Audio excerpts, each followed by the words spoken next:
And we're live. Are we on WoW music? Yeah, we are on WoW music. We're back.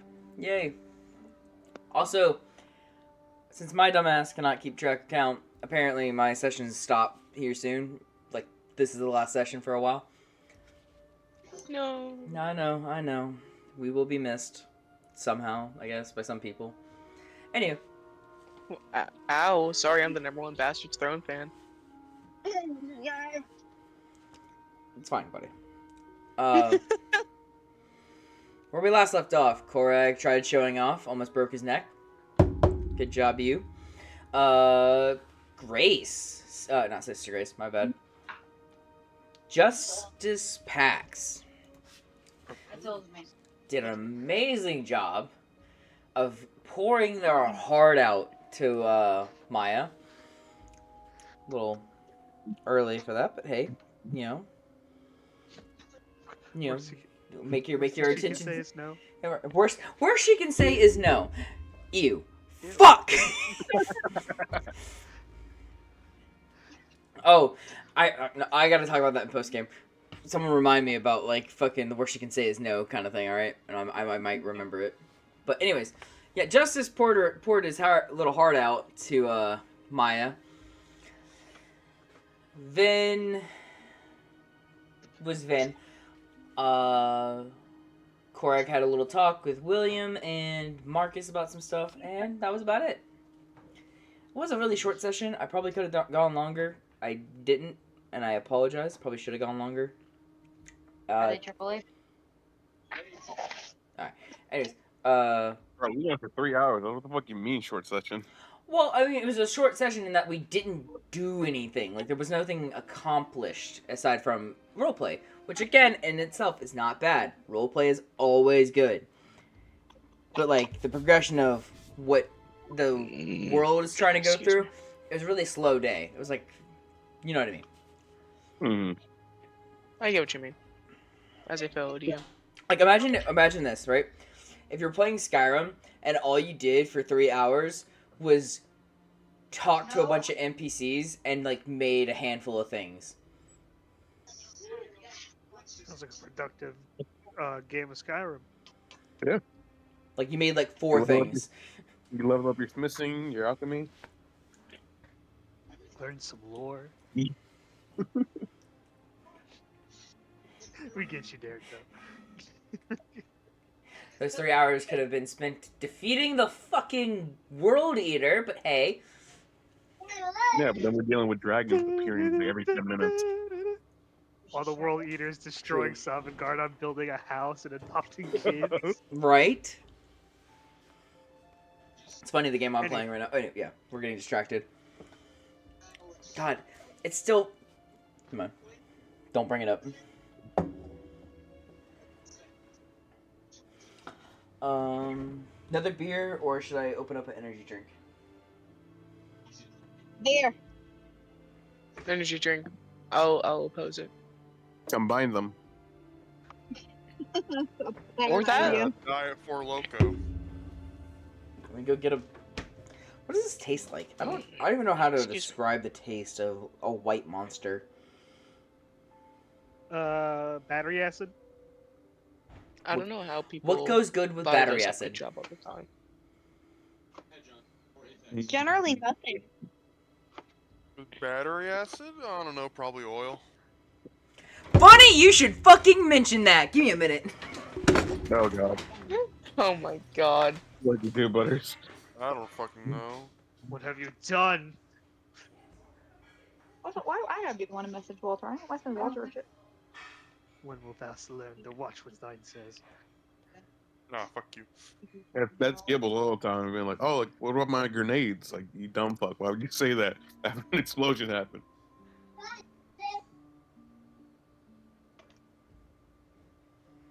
God, I'm so excited to play this fucking character for Shade Lily. Probably gonna get all pissy that you left and everyone else. Frankie? No. I'm very curious of how this character's gonna be, Shark. Frankie has been retired. Frankie will be the backup, honestly. Probably a good call. Mm-hmm. Yeah, well, she's probably in the shower. Yeah, I'm just gonna wash.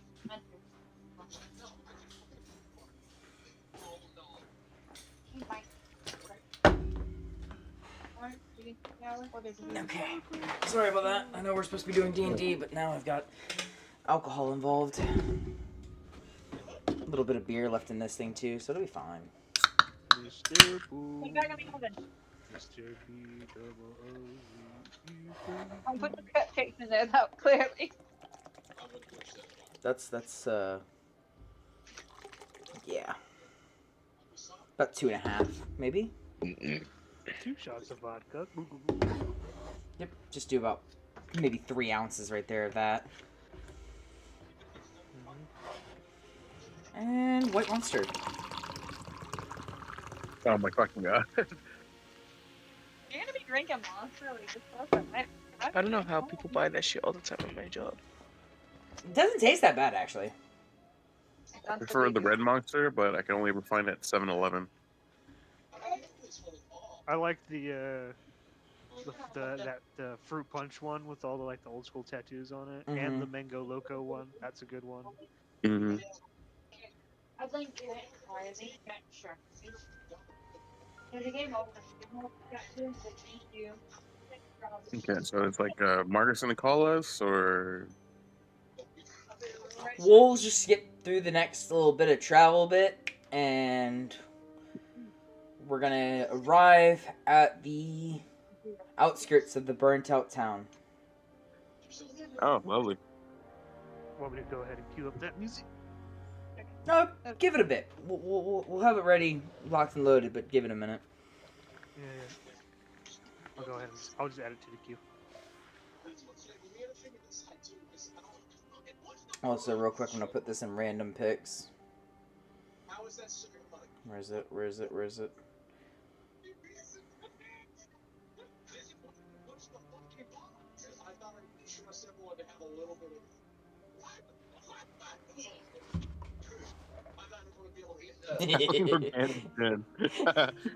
That's fun. Right? I saw this at this liquor store and I was like, oh shit, I'm fucking buying that just for the fucking bottle alone. That's funny. Take it to work. You gotta take a bath first, bud. Where'd you send it at? Random. Random pick. Gimme. One. Okay. I just went to general. Why is there so many reactions to me just saying share? I'm guessing that's fucking Minty's right there. Yes. Yeah, he's the one that always does multiple reactions. Yeah. Okay. There's like 30 of them. Oh, by the way, Minty, not Minty. Correct, we coming through good? Yeah, we're coming out good. Gotcha.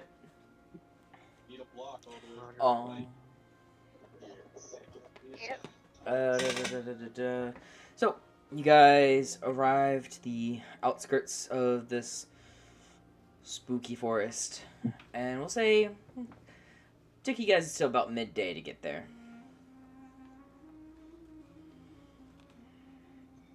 Everyone apply a long rest? Give me a second. Yes, you too, Sammy. You know what he needs? He needs a short rest, otherwise known as an NAP. We Yeah. already had, fortunately. What are you talking about? Taxes? Ah, shucks. NAP meme. Party. Party. Alrighty.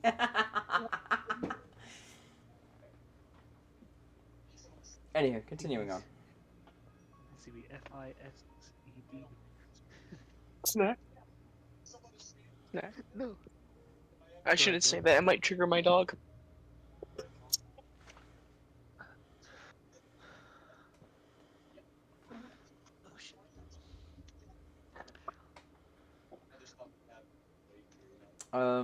You guys see that they already are constructing up the tents and like the places you'll be sleeping in on the outskirts of the town, like probably like a mile walk away. Mm-hmm.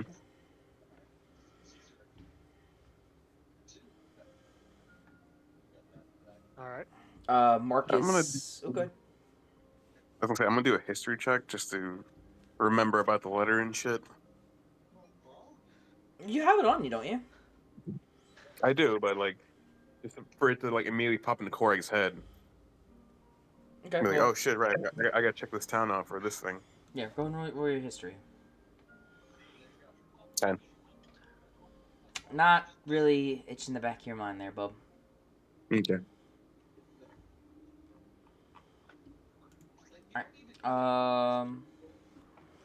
Marcus will come around, or William will come around.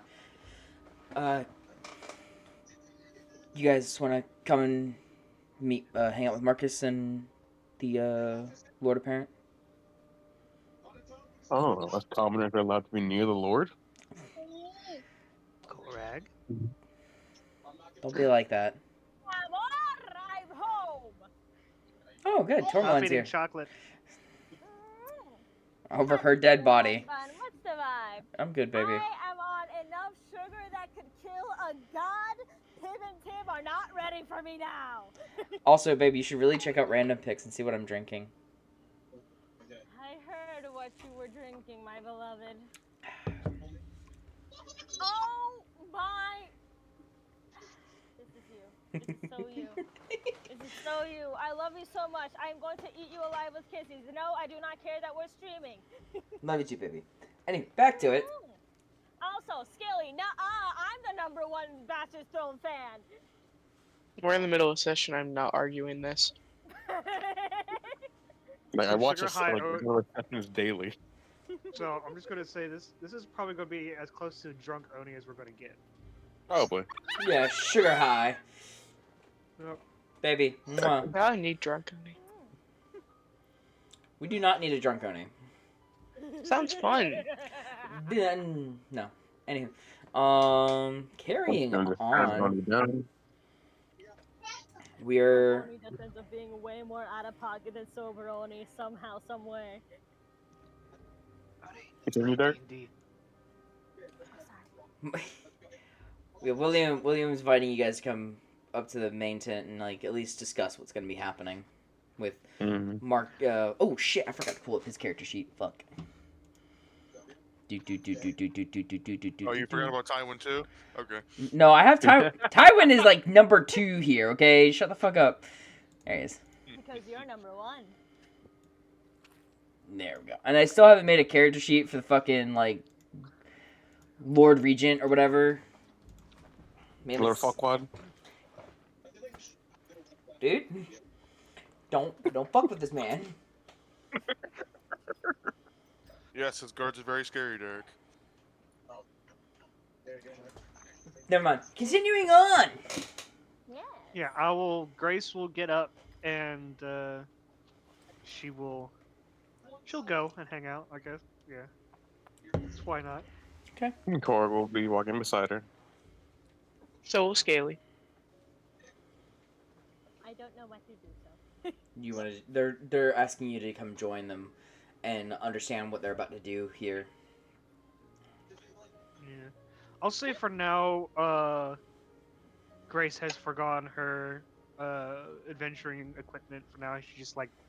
She's been wearing it all day, so she left it by her bunk or whatever, and is just like in her nun robes or whatever the fuck they're called. Her casual attire. yeah.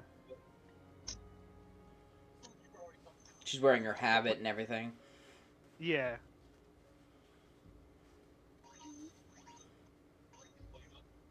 She has those. The hat Man. that she wears, like the hat thing, is the cone pointed one, so it kind of covers her horns. Sister Mary passed recently. She was a devout Catholic woman. Safe to say, she finally kicked the habit. Sorry, a little fucked up. Anywho, carrying on. Oh, big man, you coming with?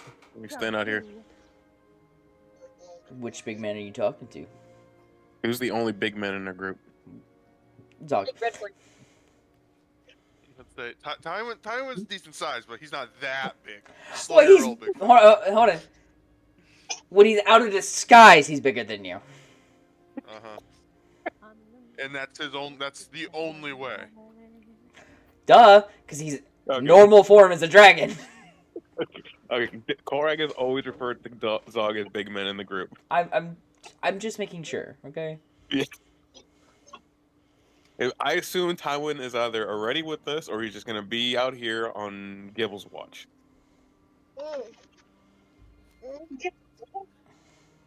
Yes, Shit. I'll come along. I'll watch Gibbles. Back. Thank you. Gibbles. Music room. Is this bitch AFK? 41.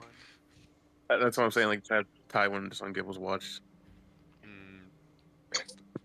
But we're meeting like a Lord Regent. We probably want to keep his ass away from him. Smart move. Excuse me. Cutie pie. Yes, babe. But you're a cutie pie. Okay. I My love you. cutie pie. Okay, so you guys all go over there. You see Justice, Maya, and Marcus sitting there at a like outdoorsy like quick table they put together. The Lord Regent is sitting at the head of the table.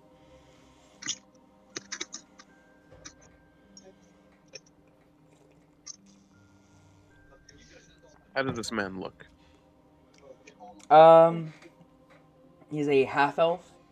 Stands just a little taller than you, and he's got this brownish blondish hair. Like, it's not dirty blonde because it's more brown than blonde, but it's got like yellow tint to it. And the side, like, he's got graying sides coming up. Is he built like a noble? What do you mean? Like pudgy? Yeah, does he look like he has gout? No. Okay. No, he looks like he looks like a retired soldier. Okay. So that's why you said not to fuck with him. Okay. Yeah. And now that he's in like a more relaxed clothing wear or something like that, you can kind of see. Actually, no. Everyone make a perception check. Not a problem. Everyone? Yes. Everyone who's there. Everyone present. 16. Am I also there? Just to clarify. Yes. Why? Damn, Grace. Percepción, por favor. Hope I'm pulling up Hey, where's my my sheet sheet? on my computer. Since I'm doing homework. I'll roll it for you, buddy. I got my sheet pulled up right now. Okay. Perception. Damn, Just- you Come on, and Scaly. Oni got opposites of each other. Good lord. Yep. Come on, Scaly. Show it how it's done. What do I get on computer luck? 15. Let's see. Natural fucking 20. Okay. Nice. Holy shit. 20. Oh, fucking That's a god sign. damn, I should use Scaly. my computer more. Yes, it is. Yes, it is, buddy. Yes, it is. Justice, Yes. do you want to roll a perception check? Sure. Are you too busy looking at Maya? I will add that as a factor if they roll low. They're just giving Corey the stink eye. I mean, I could always just use my passive. I don't even know what my passive is. Your Yeah. passive 23. Sure, passive. That's I have gonna be. an 11. I rolled an 8. Okay, baby, but that's still not high enough. I'm sorry. It's fine. It's still higher, but yeah. Can't wait until you get drunk enough to start floating back on stream. No. You sure? No, he's most likely gonna fall asleep if he gets drunk enough. Good point, yeah. My It's also- sleepy bit. He's also drinking an energy drink too. So. Oh yeah, it's gin and monster mixed. Mmm. Combo. You said it tastes good with battery acid. Well, you said oil. There you go. Wait, what is this battery acid thing? I was watching the stream, but I got so confused. What do you It's a mean joke, battery Oni. It's a joke. Don't worry It's about it, monster. baby. It's Monster Energy. He says, "What does it taste like?" And I said, "Battery acid."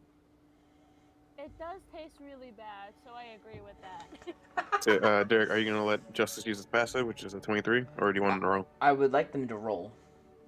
To at I least can do see. that. Yeah. I really would like just rolls here, not passives.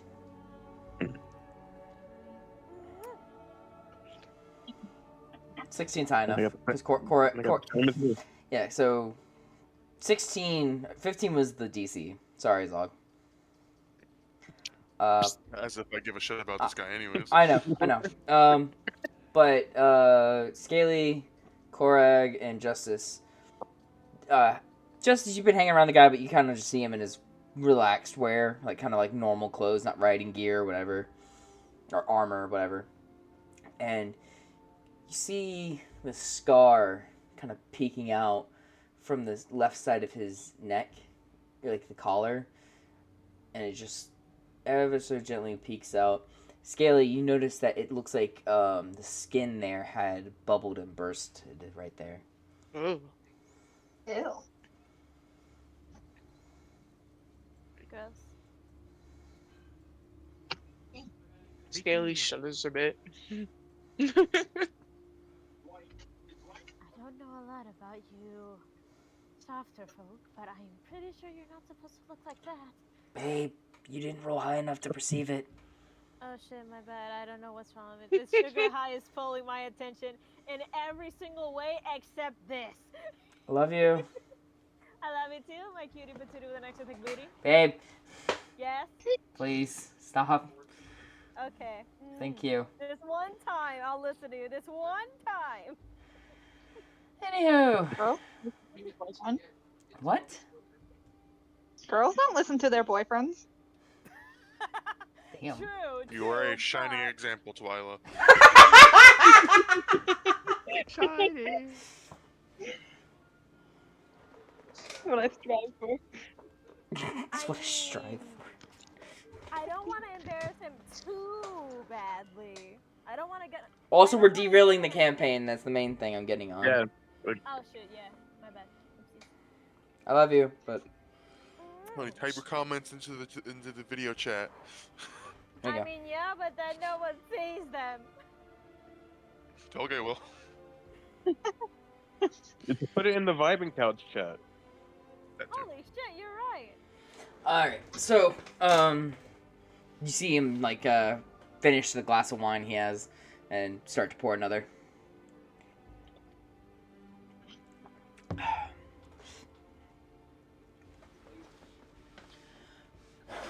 Sorry for the Spartan conditions that we have you staying in currently. The quickest thing I could throw together for everyone on a short notice trip like this.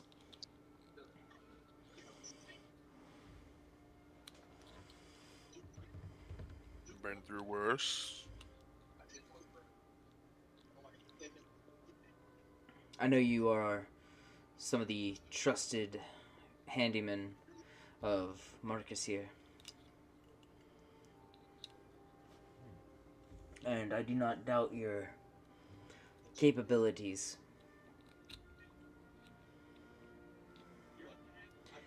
I just, under the circumstances, I wanted to make this a fast trip and no distractions. Excuse me. Tonight we will descend down towards the town, perform a little ritual, and you see Archon is also sitting at the table too. I forgot to mention he's there. What the fuck? Yeah, he's been traveling with you guys too. Forgot to mention that. I could go chatting with him. Yeah, you could have. Archon is just sitting there. Hello. Who's this again? The Tiefling Merlin. Oh, the okay. yeah, the deranged tiefling. The wizard. Oh, Yeah. Justice's Yeah. uncle, yes. Justice's uncle. Yes, your uncle is here, Justice. Who you Okay. ignored last session. You completely ignored him and decided to schmooze with fucking pretty eyes. Rose got his His uncle priorities. understands. Bro's got his priorities. He's always gonna die. Understands? Yeah. He's old. He's gonna die. I don't give a shit. That's what he says. That's what he says. I'm joking. God, Justice, why you gotta be a piece of shit? Why? I'm Justice is fucking. doing I'm nothing fucking. wrong. I'm fucking with you. I'm fucking with you. Listen, Justice is just trying to add to their family. Hey, Maya and Clark have not officially broken up. Hey, Yeah. Justice. That's what your dad's doing too. Okay. Okay, fucking. Yeah. What is? Are they on a break tailgate, just like that dude from Friends?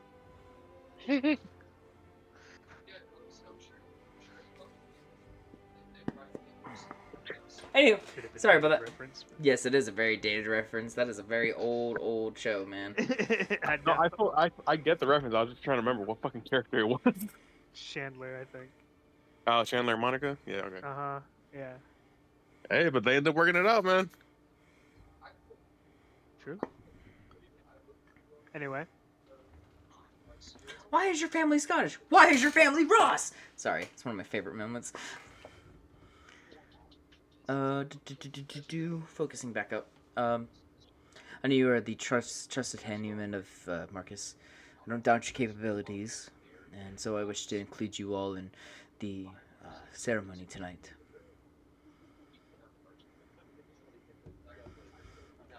If you are... It's gonna be some sort of culty sacrifice thing. No. This is a sort of shared vision to help you experience what it was that happened that night. From the eyes of Archon here, him being who he is, has the ability to recreate reality, or at least give you the visions of what happened that night in the clearest possible manner that the fates will allow. So, he will take Marcus through it, and I'm extending the invitation to the rest of you on what you, if you wish to also participate. If you do not wish to, you do not have to. But it is an offer extended to you all.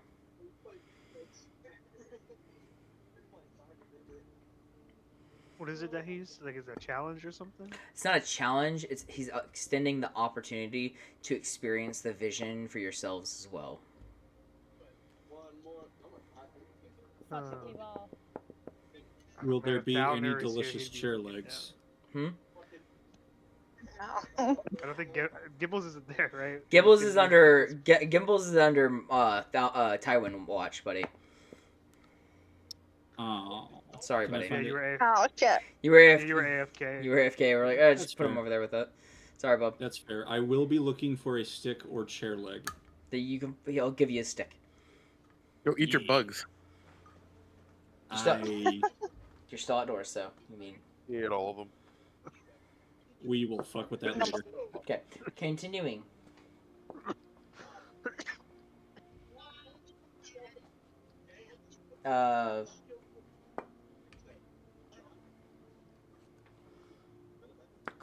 Sorry, trying to remember. Yeah, but that's what he's doing. He's extending this offer to you all of what you want, if you want to experience. Scrumpy, you were the one that were saying something. What were you gonna say? Huh? You said something about Thalnir.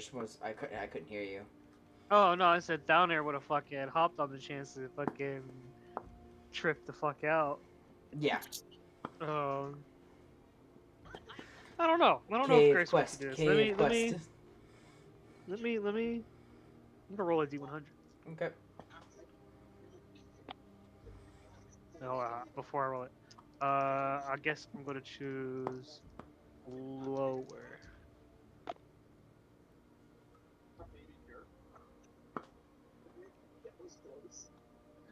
I got an 81, so Grace will opt out of Okay. the doing the drugs. She will silently stand by in case someone has like an episode, so she can do some healing. Okay. Korag, as you're standing there, Archon is gonna point to you. I feel like you should join in, boy.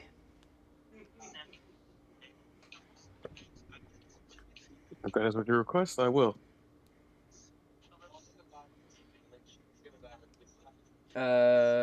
Scaly, He is. do you wish to participate in this or no? Fuck yeah. Okay. See here. Tourmaline. My partner in crime is doing this, so you know what? This has to be a good idea. Fuck it, we're doing this together. Okay. I'm probably gonna regret this, but fuck it, we do ball. Justice, do you wish to participate? Sure. You know Break your oath. You know the stories. This will give you like an actual perception of what happened. Yeah, he'll do it. Okay. Zog, do you want to participate? Fuck it. Gibbles, do you wish to participate? Fuck Do yeah. drugs with our people. We Fuck really yeah. want to bring Gil. Let's get Gibbles on drugs. They're basically asking. I know you have 2 other party members out there. They wish to join in as well? And just Gibbles. Yes. I want a Zog dose. Oh God. I've been in a coma for like 3 days. Tywin will probably opt out. So. Mm-hmm. All right. What about me? For now, you all go ahead and hang out here, drink, eat, do what you will, conversate. I shall be back later. Actually, this is my excuse for getting you all to roleplay with each other for a minute while I disappear for a second. I'll be right back. Okay. Be safe, honey bunny. He's gonna take a shit. Gibbles makes his way over to his dog and sits down like a dog with a stick in his mouth. Yes, Gibbles. Arf.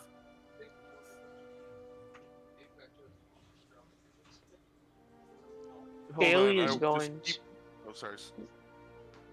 I was gonna say Scaly is gonna like act like there's something in his hand and try to throw it to see if Gibbles would try to fetch.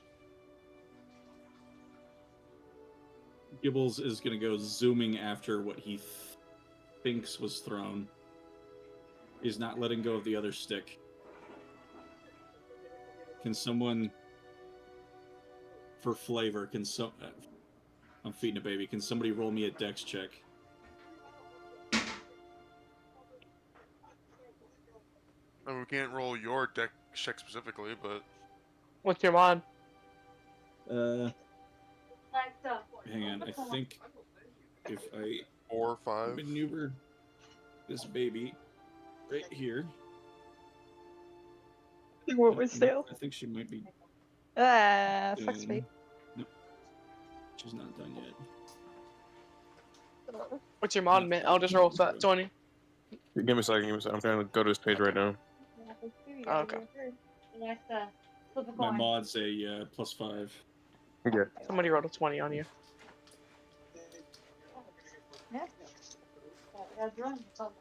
No, you can I roll rolled it. I'll just scrolling just to see for what the modifiers were. I rolled a 15 for a dirty 20. I came back with 2 sticks. I mean, I was gonna say, if you keep holding on to the one stick when I grab it, I'll just throw you with the stick. Oh, I will absolutely try that. Like, I'm gonna try to pull it away from you first. It's gonna rip out. Thinking I got it. I'm not gonna be rough with him. God, no, it's Gibbles. But you gotta throw it. I've got a 7 strength. I and am an 8 then wisdom. going to, what do you guys think? Strength or athletics? Athletics. Athletics. I am now going to yeet the Gibbles. Jesus! I Gibbles feel like soars through the air. Oh, I just scared the crap out of my Yeah. daughter. Oh, You gotta do no. like a deck save, man, to not fuck up. Come there, honey. Damn, woke up his daughter again. What a monster. Zog just threw a stick. The I know, problem I is saw it. Gibbles was chomped. Yeah. Gibbles was How attached high to do the I stick. fly and how much damage do I take? 25? I'll say you fly about 7 feet high, and you go about, say, 70 feet. H Christ.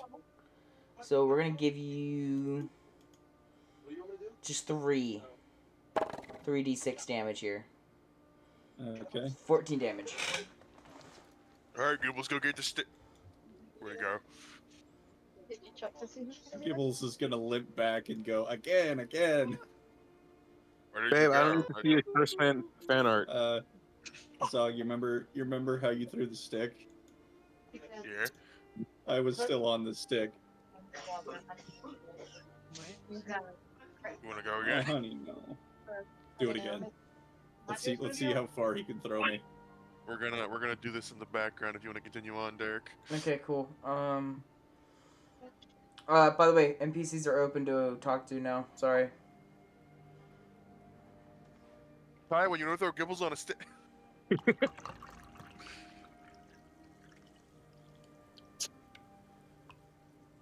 I'm gonna have Korak flip a coin. Even, I'll do this. Odd, I'll do this. I'll roll for. Okay. Just gonna be having casual conversation with Maya. Okay. Butters, I'll roll for damage when I'm not feeding a child. Oh. Okay. No.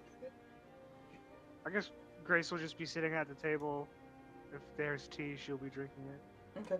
Do this tea. Uh, There's tea, yeah. brandy, wine.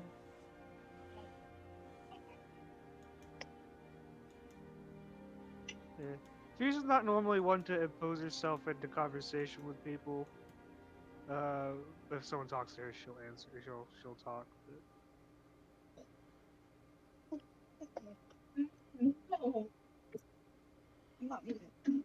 Korak, you feeling alright from the beating I gave you last night? Nothing's a good long rest didn't help it, Zog. Good man. Kinky.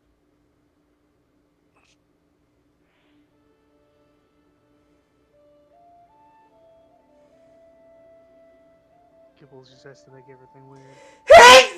Ow. God damn. Holy crap, dude. That Bless you, sounded baby. violent. That's the sound Gibbles made when he went flying after Zog threw him. Got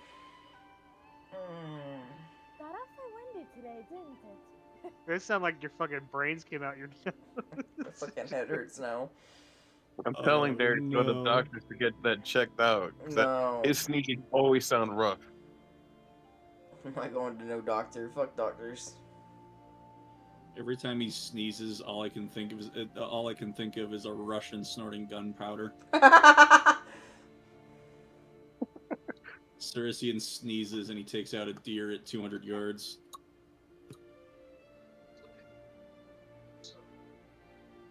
I guess. Honey, I need you to, like, actually eat. Like, you're just sitting there and you just kind of hold it.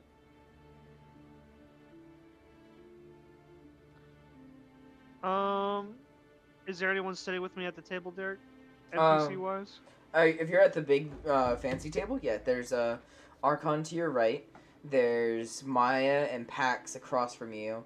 There's Marcus and William having a chat off to the side of the table, but they're still within earshot of it. And the Lord, the Lord stepped away. I'll look at the wizard and I go, so what is this what is this ritual that you guys will be taking part in? Oh, this ritual is very simple. It's easier with the past. The future is very hard, and the present can be ever changing. But the things that have happened, and it's really hard. It's really not advisable to mess with the past, so thusly events never change. So, what I'm going to do is going to take their minds to that moment this event happened, where the betrayal and the whole burning building happened. And I'm going to show them through the ways of the fates deem viable that it is what happened and occurred. They will feel the fear, they will feel the heat, they will feel the dread, the terror. They will hear and experience everything as if they were there themselves. But there are no actual danger. But there is some things in the past that the fates do not wish to show. So thusly, things can be clouded in shadows because of just how traumatic or how events played out. That the person or the place's general perception of the events around them, things, are just so terrifying that they do not even perceive what it is entirely. They just know something had happened. So if we take like a pirate raiding, and you just and it was a very terrible pirate raiding, and some of the pirates might be identifiable, but because the surviving members or those that did not make it and we can still see through their eyes were so traumatized, or so it happened so fast or so on set, and like there was no time to really process or like get a good detail look at it, some individuals may be perceived in shadow.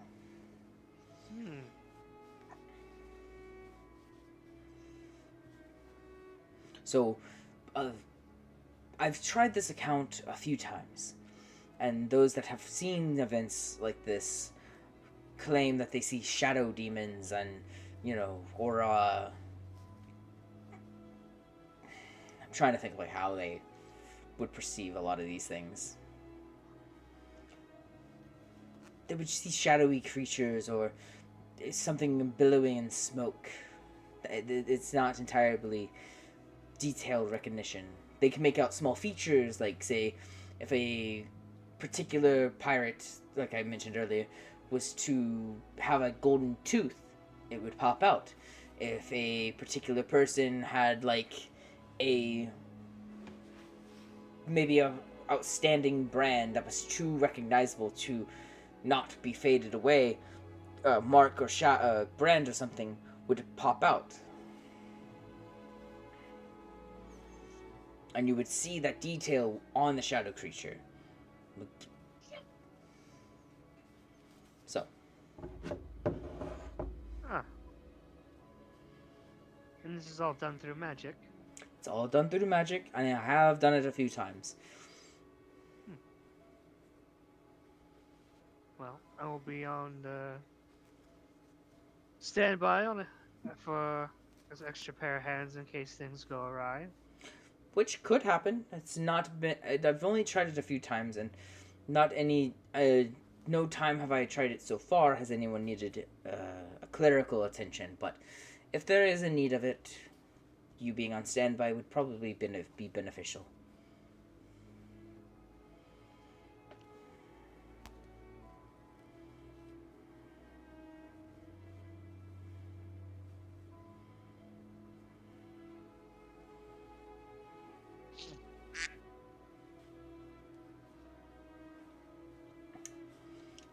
Correct. Yes. What do you want to do, bud? I flipped the coin, and the coin said no. Oh, okay.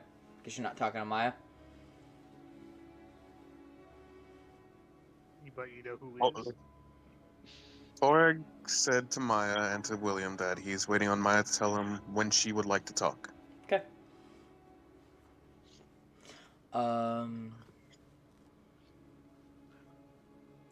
Like maybe he does steal a few glances at her, but nothing to where he's gonna make a move yet. You could always make conversation with anybody else at the camp currently.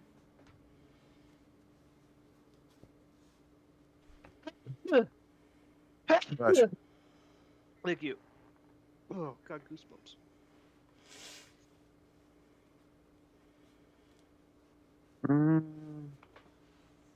No, not right now.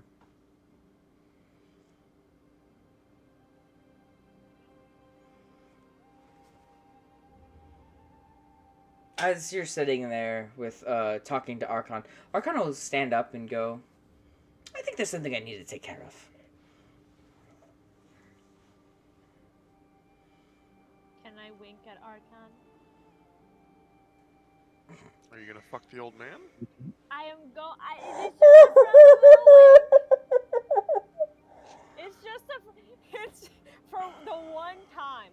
The one time. Wait, no, Pippin's one of the exceptions. The one time that I don't want to do that.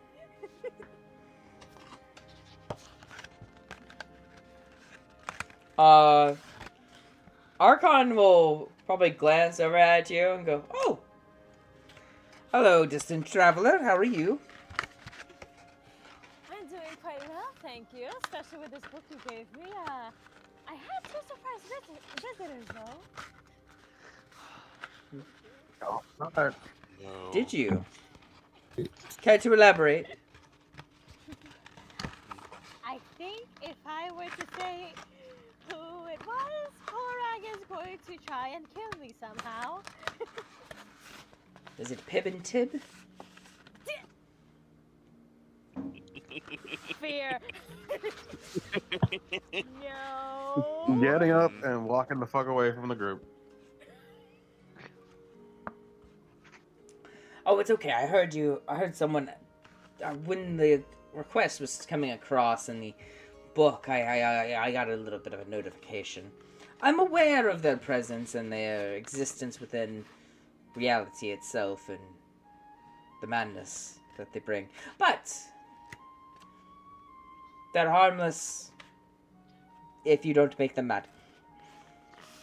Yes. We just appear harmless, are we? Fuck you, old man.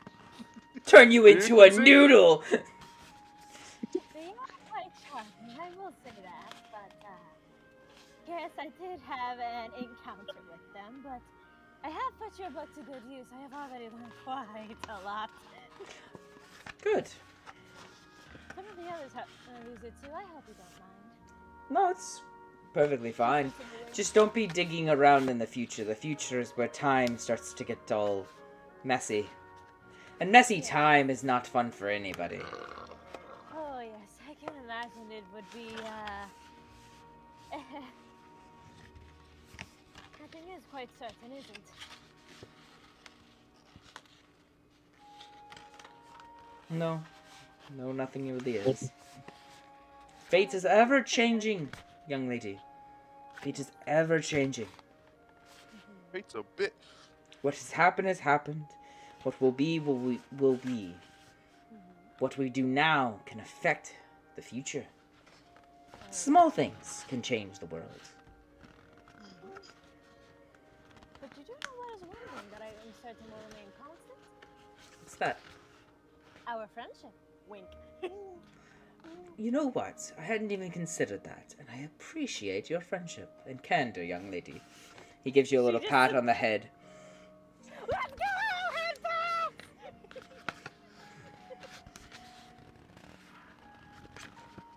The little gem hair just kind of like wraps around his arm. Just he's trapped now.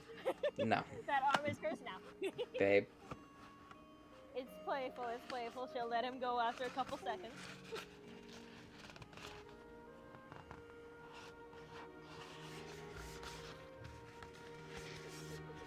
Gem hair wrapping around. That's what I'm getting at. I'm like, that's not how that works. As far as we remember, it was just kind of like a static thing that kind of moves, up and down like a porcupine quill or hedgehog quills. She can move it a little bit. It's not such. How do I explain that?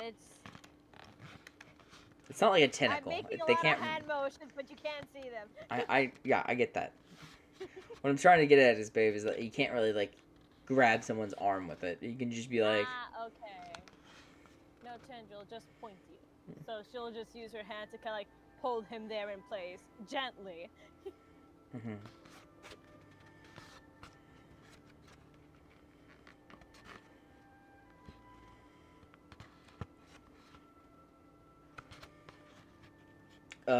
After you let go of him, he's gonna say, "Oh, it's good talking to you. And I hope that book becomes more useful to you and your group in the future. Oh, I certainly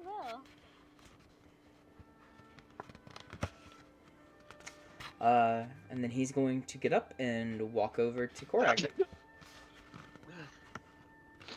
Was he following after Korag? Because Korag got up and left the table.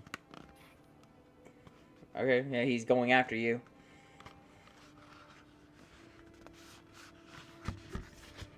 Corey, she starts sprinting away.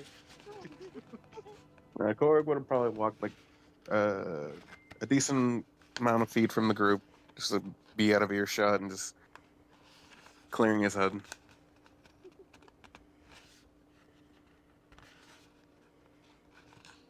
There you are, lad.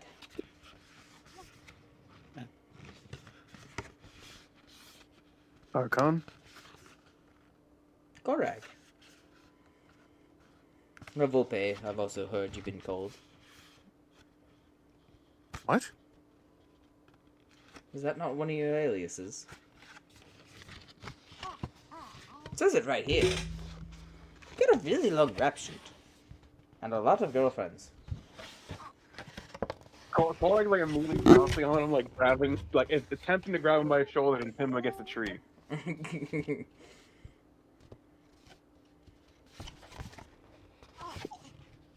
Yes. Apologies, I hear a child.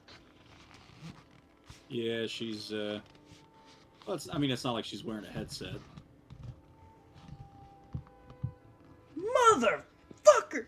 Yeah, like Arkham would see like Korag with a pissed off look, not the fucking mention of like past relationships, just more so just him calling him by his old name. Mm-hmm.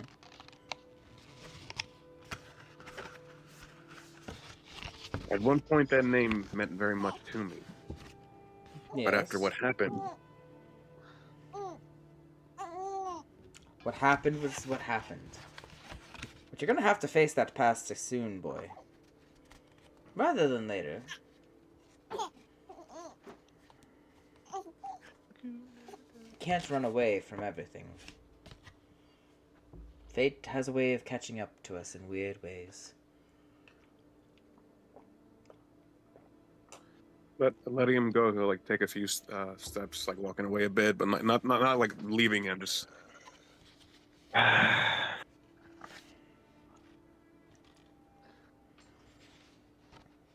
once I tell Marcus and the others of some of my past, or why I shouldn't go back to Nullshire, We haven't settled on that yet, but yes. just for something for the meantime, man. Like I just say, just like empty space, silence. I get you, I get you.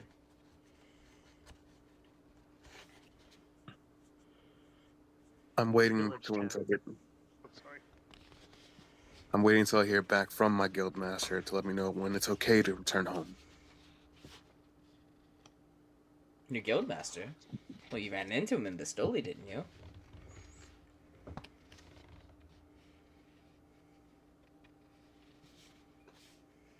What? Your friend. The one you thought was dead. He's not my guild master. I'm sure he is. He's been leading No. the guild for the past 3 years. Sorry, wait, hold on. How long have you been gone from the guild? 4 years, but like 3 years would still fit. I'll say, I'll give you this. For the past year, he's been kind of taking over the main role. Your guild leader is still your guild leader, but the main one in charge has been your friend that you visited.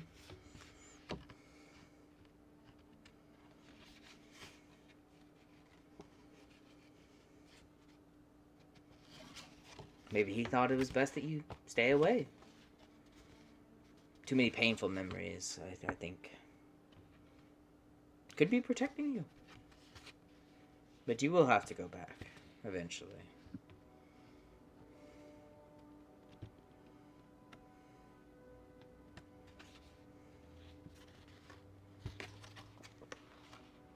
I'll go back once I hear back from them. That is what I told them, and that's what I'll do.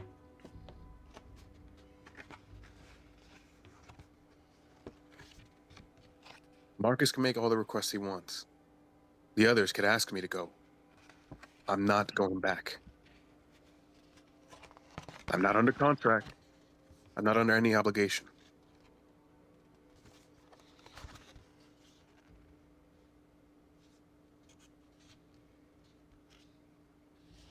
But what about the princeling?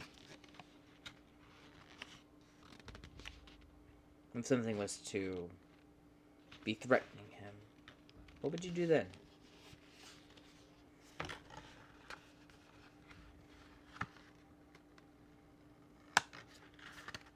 You really want to make threats right now? I'm not threatening. I'm telling you a possibility.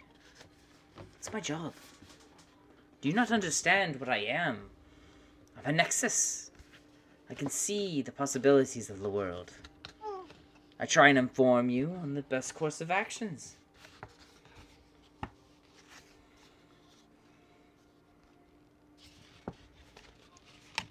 Not just you. I do that to everyone. At least those that I deem worthy of the advice.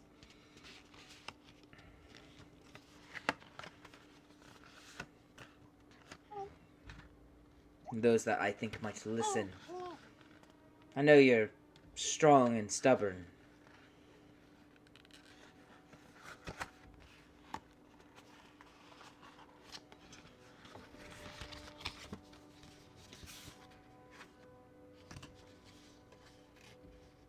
But you'll come around eventually, maybe.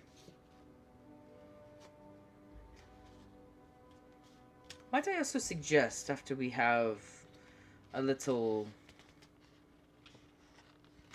session. Hold on.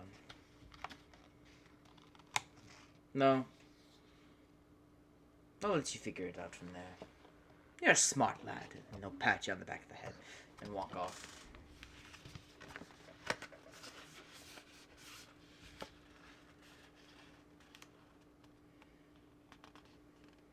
This dagger toss is gonna be at the tree that Archon was standing at. Just let out some frustration. Mm-hmm.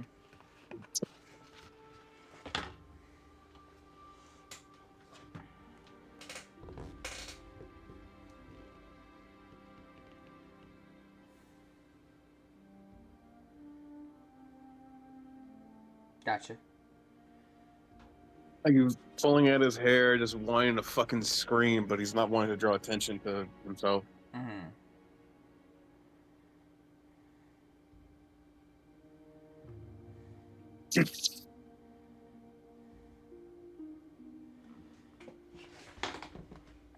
Well, with that kind of power that he has, if I ever do decide to fucking take care of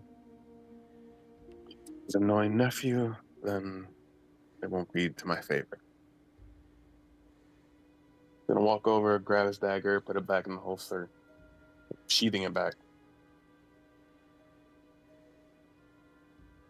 Okay.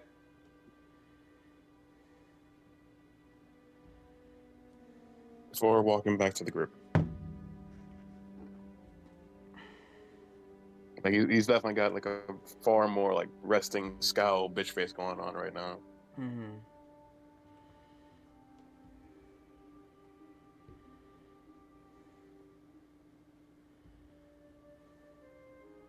Like what's near the mouth, like just rest against a tree and just wait until it's time for the little ritual thing.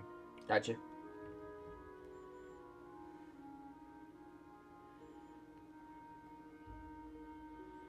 Anybody else want to interact with any NPCs? Or, just chill, hang out? Excuse me? You good, babe? Yeah, just a little bit of a cough. Oh, I was muted. Is fucking. I'm sitting at the table still. Is fucking Justice still trying to talk up Maya? Yes. Not so much talk up. They're just having casual conversation. Okay. But like he'd be willing to include Grace into it as well. Like talk to both Maya and Grace if they're close enough to each other. They've never met until now. Okay.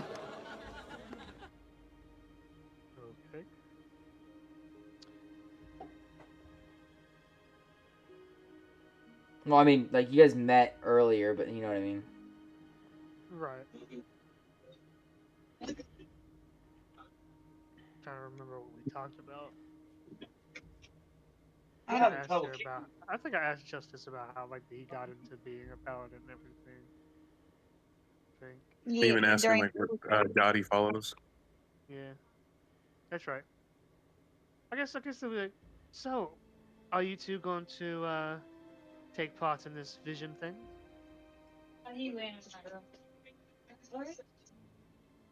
I will be. Interesting to see things firsthand as opposed from just hearing stories. We cannot hear you. Okay, hang on. What does Maya say? Is that better? Yes, I think I will participate in this as well. Yeah, we can hear you better. Perfect. Yeah, Justice is gonna agree as well that he's gonna participate.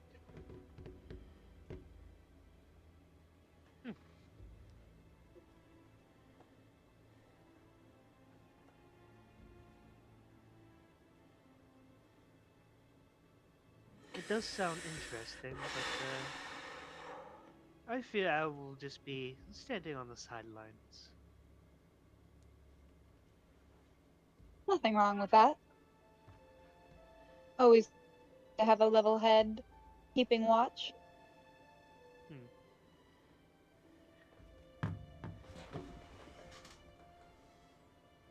So, you two seem to get along very well. Have you guys known each other for very long? Not very. We only started conversating a little after we were made official. Justice, okay. sorry. The guild turned to official spy work for the state. And so thusly they gave us a few people to kind of help keep security, and Justice offered to be a part of that detail and help us adjust and find our way around and set things up.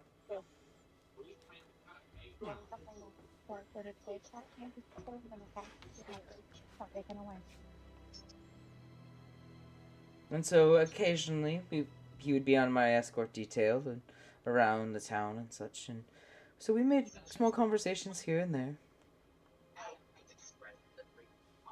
Gotcha. Okay. Taylor, I'm gonna message you something. Maya always seemed like pleasant company to talk with as well, and chatting with her only proved it more so.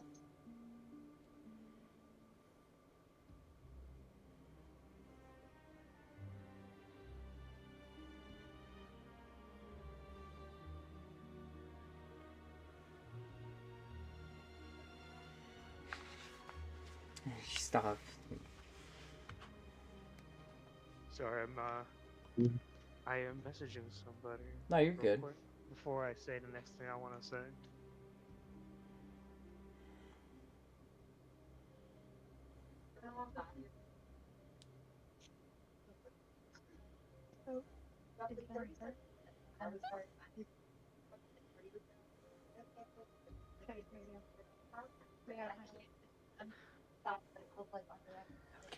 That's funny. Sorry.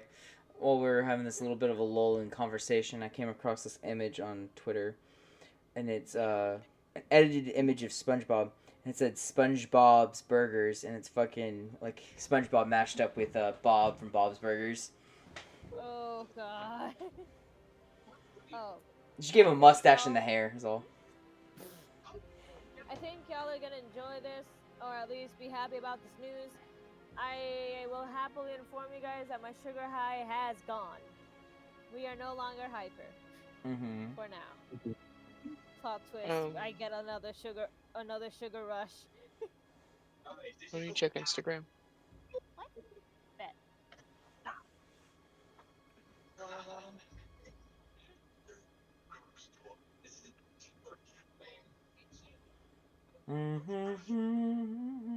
Oh, I honestly don't think we haven't really acquainted ourselves with each other. She's speaking to Maya. What is your name, dear? Oh, right. I'm Maya. I'm the sister to William. Huh. And also, she is still wearing her eye patch. I'm just making that clear to everyone. Well, I am Sister Grace.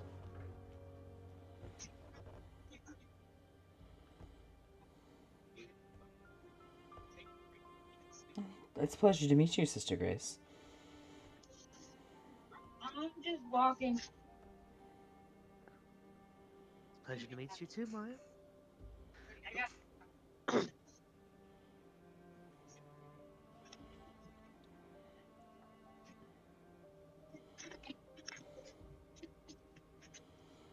Pretty much all I can think to talk about at the No, moment. you're fine.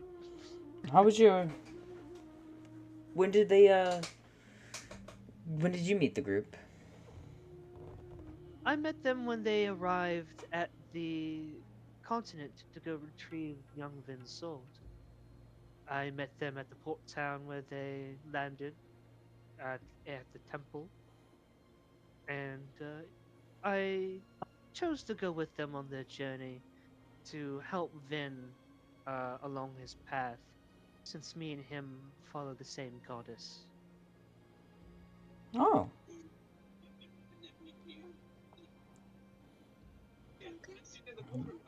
And might I say, your dress looks very lovely.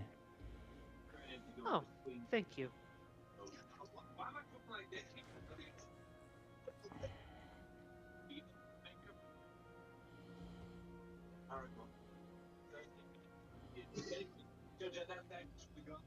What's Maya wearing? She's wearing It sounds a purple and silver lined dress.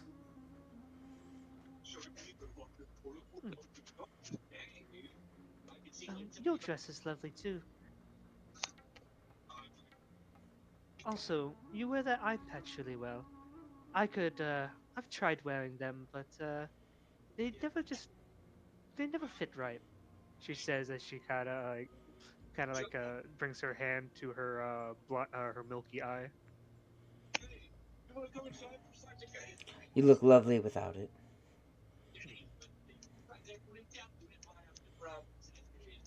I only wear it for protection. Understandable.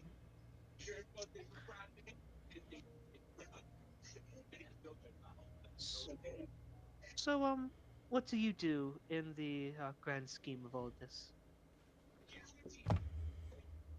It's a Which, little of hard to course, get like what you can tell me. a little hard to get into details of what I actually do and why we're here.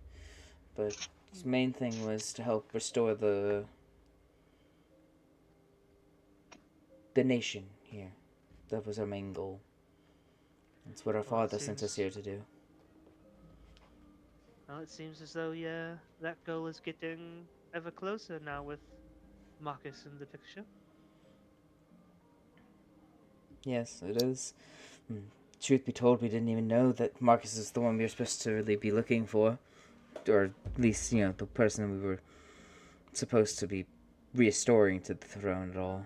We only knew that we were supposed to find him and use him and his network to help progress things along.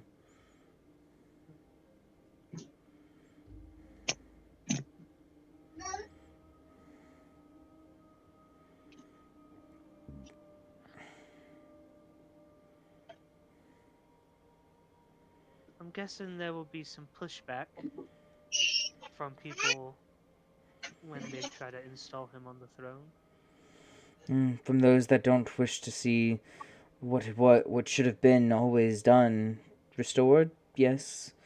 There probably will be some pushback from those that were part of everything to begin with, and even then, the people that I feel like that may be true. Many of the people, once they hear what the actual truth behind the matter was, they might come around. But it is hard to brace people for that kind of truth. How was his family's reputation amongst the common folk? Williams? I have no way of speaking to that. We only met him when he was, a thief. which yeah, she's more generalizing like his like lineages, like right, like his father, his mother, and like stuff like family. Oh, well, Like how is like that their royal families seen? the Yeah, Mondstadt family stood out amongst the rest. They were one of the youngest of the of the families that went over here to truly settle it in a human fashion. The dwarves came first, and there was already a native population of elves and orcs and such that were warring for a while. And then the dwarves came, and allied with the elves for a short time, before retreating into their own mountains once their footholds were established where the orcs used to dwell. And then came the humans, not too long after. And after about a century of them building this continent, building it up, the Mondstags had actually chosen, instead of extinguishing the elven population, to rather unite the faction and even intermarry with them, as far as the studies show that we've had access to since we've been up in the north.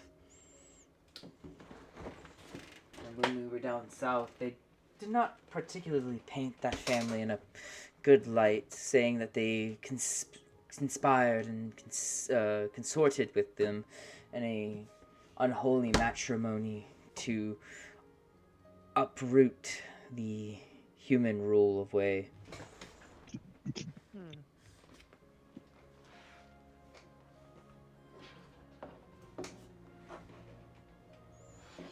But a lot of the Mondstadt family became half-elvish with their partnerships and entering the agreements that they had done. Though the main line had mainly stayed human, the branch families that came off from it were more or less half-elvish. And she quietly leans over. Even the Lord Paramount, or the Lord Regent, he's part of one of those branch families. Hence why he took over as the Lord Regent. And fervently fights to this day to try and re-establish the throne.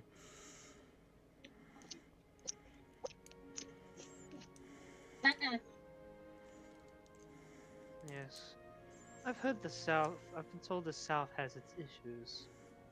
I think the group has told me there's a town that, burns magic users. They burn the magic users that they find guilty of arbitrary crimes. Someone casting fire magic in the street as a performance, they are jailed and fired. The casual healer who someone thinks they can turn in as a witch for quick profit will also be burned at the stake as well. Even children lighting sparks or even casting simple lighting spells will be burned. We saw that firsthand when we were down there.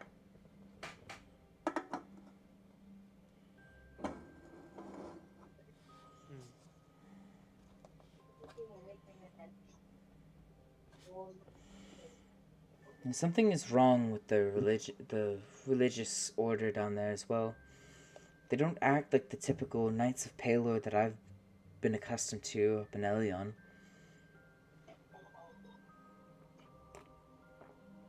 How so? They're the ones committing the burnings of magic users and persecute anyone of any other faith.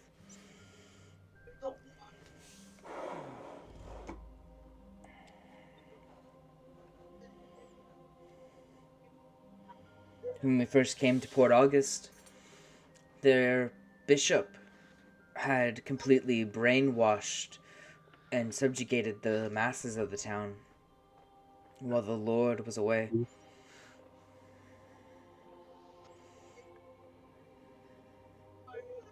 And he did it all in service to a green dragon.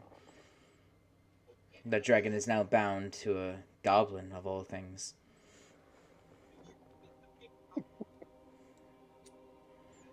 Goblin.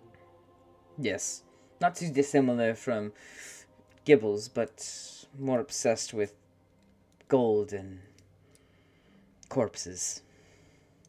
Murder.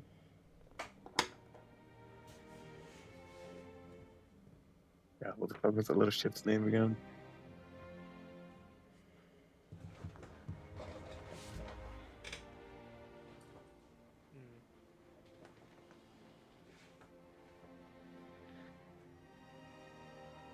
Does your movement have any allies in any of the named ring kingdoms that would back his claim if things come to the west? Of course. And again, like we said, when we first met Marcus, he was a thief. He was already establishing a thieves guild into Bastoli when we first met him, and fully solidified shortly after he had gotten into the town. He uses Port August as a base of operations, and there's about 2 other towns that we have some level of influence in. But there's only one real city that we do not have any influence in at all, due to there already being a superior force of Thieves Guild there. But the Thieves Guild works as Marcus's network anyways, not only for money flow, but also for information flow. He doesn't tell us all the finer details, but this is what I've been able to surmise from our movements. And his goal originally, once he came north, was to start establishing small footholds here, and then become a legitimate spy master.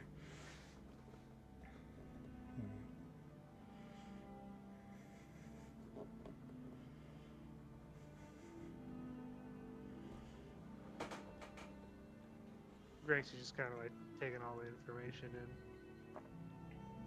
in. And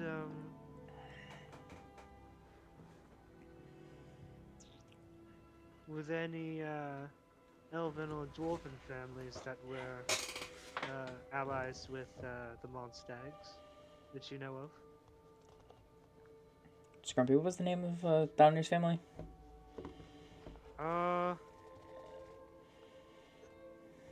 I don't think I ever came up with an actual like family name, because like I didn't really give them last names. Well, he had the Mondstags, from the readings I've been able to hear, had good trade relations and decent relations in general with the dwarves and gnomes of the mountains, and very good relations with the elves of the north, and with any elf within the south too. They were pretty well regarded when they visited.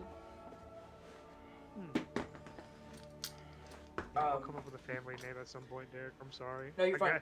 I think that's like one thing I did not do. That's fine.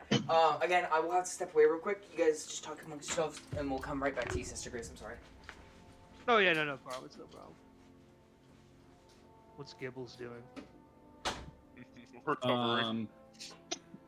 I heard fucking a green dragon and a goblin, and I just immediately just That's think of how- Gibbles. Scrumpy, check your DMs. Give me a second. Gibbles is going to hobble his way over to Sister Grace, still slobbering on that stick. His clothes are filthy. He's covered in scratches, bruises. His nose is bent, and he's got a bit of a limp at the moment. What happened to you? Gibbles go wee.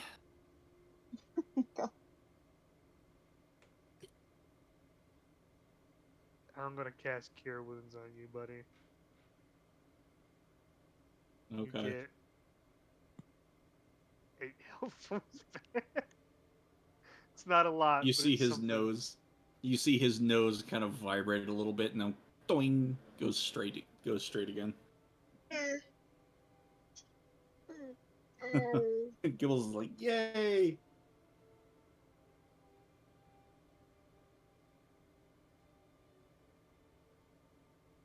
Perhaps let's not do what you were doing.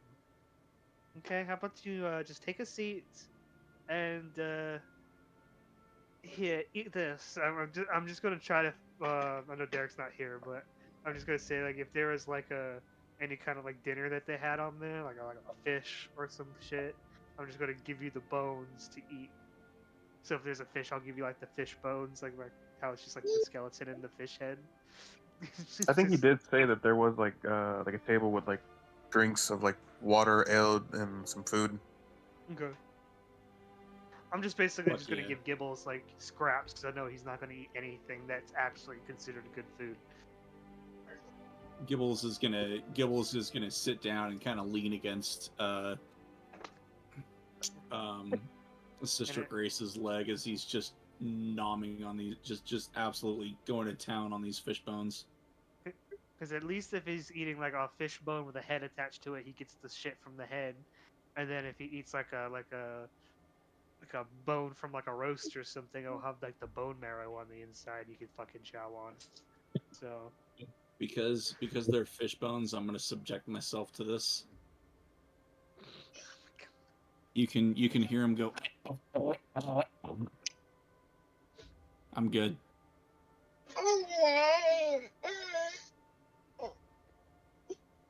Yeah, what he goblins said. are like sharks that have very powerful stomach acids.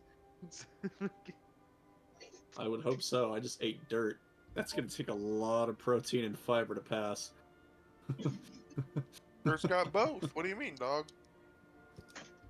Well, bugs. There's that at least. Bug shells are good for my fingernails.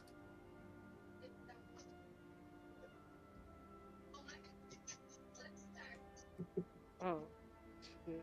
Twilight, I sent this to everybody else, but I don't think I sent you this Hero Forge that I made Oh earlier. God. Don't traumatize her again. Again. I keep forgetting. I need to save this. Copy image. You there, Twyla? Yeah. Oh, I think she's there. Okay. Just making sure. I want to hear your reaction. Hello. Do what now? No. Well, she's hot, but no to the Brandon. I hate to break it to you, but it's canon.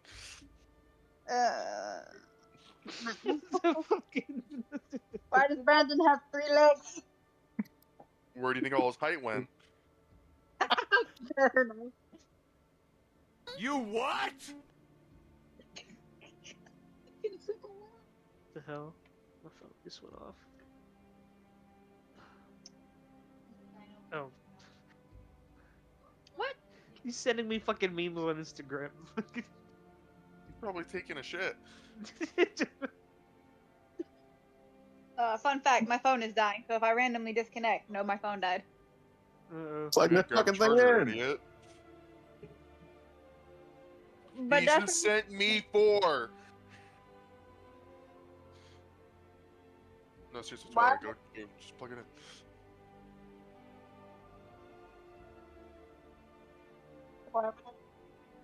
my room. Let's gather around the campfire.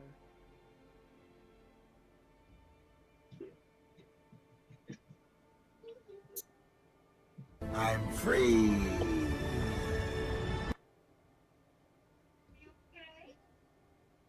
That's what Gibbles said when he gnawed his way out of the leash. God damn it. I get a fucking leash made out of metal wire to wrap around your ass. I'm just gonna warn you now. He's probably gonna cut his neck on that. Just fucking The pain will garrote. fucking make him learn to not fucking do that. He's just gonna garrote wire the fucking goblin. Everyone else is like, well, I mean, what's the worst that could happen, right? And another goblin shows up, and everyone's just like, ah, shit. Sorry, we have a height requirement in this party. Another goblin's gonna come in with platform shoes.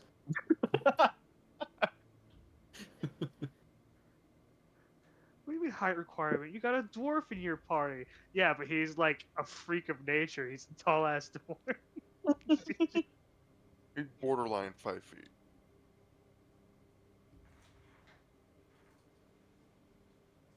Just 2 inches off.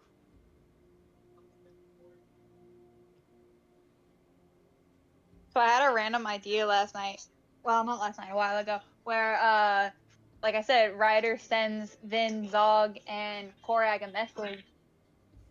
And like I just started thinking of like what happens when Ryder gets bigger. Ryder just comes back as a full on fucking Leonin, taller than Vin, and it's like, hey blue eyed boy. But didn't you say like Tabaxi like are stuck at like under 5 feet? For Mike, no. The specific kind of one rider is yes. But Tabaxi, they can be super fucking tall, but they're like generally like very skinny individual. My definition of Tabaxis is very different to D&D definitions. Just to keep it plain and simple. Okay, no, I'm looking right here. Like fucking, on average, Tabaxi are typically 6 to 7 feet tall. Yeah. Damn. So Ryder's gonna go through a random growth spurt out of fucking nowhere. It's well, Pretty much. Ryder was playing something called like what was it, Grimalkin or something like that. Yeah, he They're was a little basically a bitty one. palico from Monster Hunter. So they're always gonna be extremely short. They're not gonna growth spurt. Ryder comes Why would back you- and he's buff as fuck because he's been hanging out with Tokar, and Tokar's just making Yep. Tokar's just been Muscular making him chef. There you fucking. go. He's just been making him fight monsters. He's like, Kitty, go fight. Tosses him like a football at a monster. It's just fucking. Well, I was gonna have it switched up to like Ryder like just thought he was that race, but turns out no, he's actually not. He's actually like a Leonin or something. He was just really, really, really fucking short for his age. There you go. For That could work. a 14-year-old. Listen, he was kind of a runt. There was a reason his Oh, parents so he left was like him at Edward. 15. Also, Butters, fuck Yes. you. Hey, I'm fucking like, I'm trying to make the use of the time I have, and then all of a sudden I see shit faster. I'm like, bitch, don't tell me what to do. Okay, look, when I see 6+ reels, It was not. Hold on. It was not 6+. 1, 2, however many you 3. send.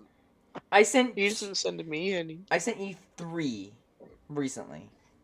I saw 4+. That's all I'm saying. Yeah, but those The are. fifth one Hold was on. How sent. often do you check your phone? Because those were from earlier today. Bitch, fuck you. It said 4+ now.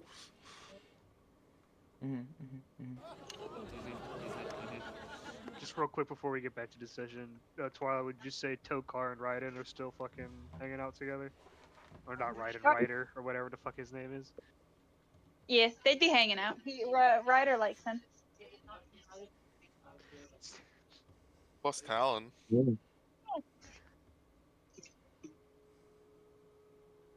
Oh, Mark Hergard, thank you for your question and being in the chat. Oh, hello. Sorry about that. If you're transported into a world of D&D, WoW, or Final Fantasy, and or all fantasy games, and had to make your perfect character as yourself, what would you choose? Race, class, prestige, multiclass, WEP, etc. Okay. Me personally, because I'm sorry, I know this is a general question to everybody, but me personally, being the DM, and I want to answer this first. WoW, Pandaren, multi-class rogue hunter, and be a beastmaster hunter with a outlaw rogue, being the other class subset. I don't know about using armor and shit like that, because like I don't min-max like a motherfucker, but those would be the two I would probably pick together. And it would just, I think that would be an interesting combo in class, and race-wise, I think Pandarans are fun, and also encapsulates me in perfectly because I'm a fat redhead, and I can make a red panda in there. Anyway, carrying on, anybody else want to answer that question? Don't really have an opinion on that. I'm happy with how Zog is. Zog is pretty much what I want. Just need a little more. Yeah, Zog. Okay, quick thing for the chatter. Zog is this red orc and just big muscly barbarian fighter guy. That's what Butters wants. Yes. Scaly. I have a specific weapon in mind, but I'm not able to have it yet. Not yet. One day. Not yet though. One day. Just be probably a dwarf fighter or some bullshit. Oh, so down here. Fucking hammer. Yeah, just down here pretty much. Just down here. Which, again, I'm sorry, chatter, you're new here. If you go back and watch the old videos, and hey, there you go. There's plenty of content to catch up on, buddy. You'll have to forgive a few sessions. Our DM wasn't paying attention, so his audio might not come out. Yeah, that too. That also happened, and I apologize about that. But Thaunir is our buddy Scrumpy. He's currently playing this other character right now. Figured it fit better thematically and other stuff, but he'll be back soon. But Thaunir is his ideal person to be. Scaly, do you have one? I'm sorry, I've been catching up on the reels you sent me. What happened? Chatter's asking us basically what would our race combo class for basically any fantasy thing be. Oh. If you got transported into it. Yeah.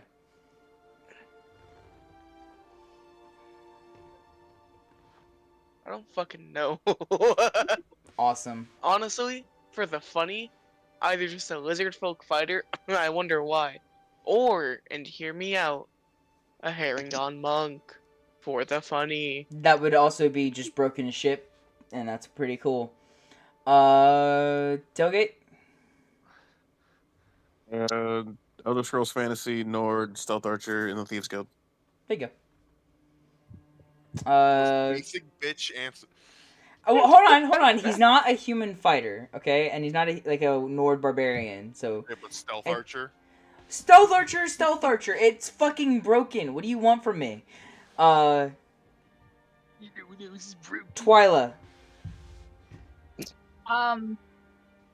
No one's gonna be surprised by these answers. Either like a dark elf or a tiefling, and then class would be either sorcerer rogue multi-class or artificer rogue multi-class.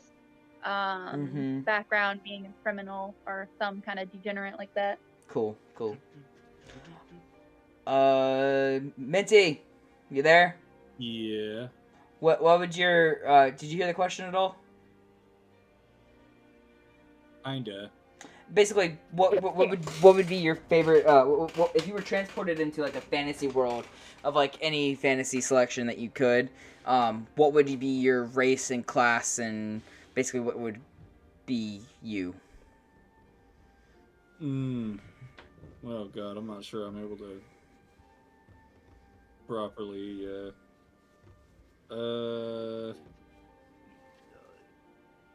race. That's the hard part, is that there's just so Bugbear. fucking many. Bugbear, just a bigger goblin. A bugbear-sized goblin. So a hobgoblin. I would have to say... shit, I'd have to say an Astartes. Okay, so alright, so he went sci-fi on you, and I'm sorry about that.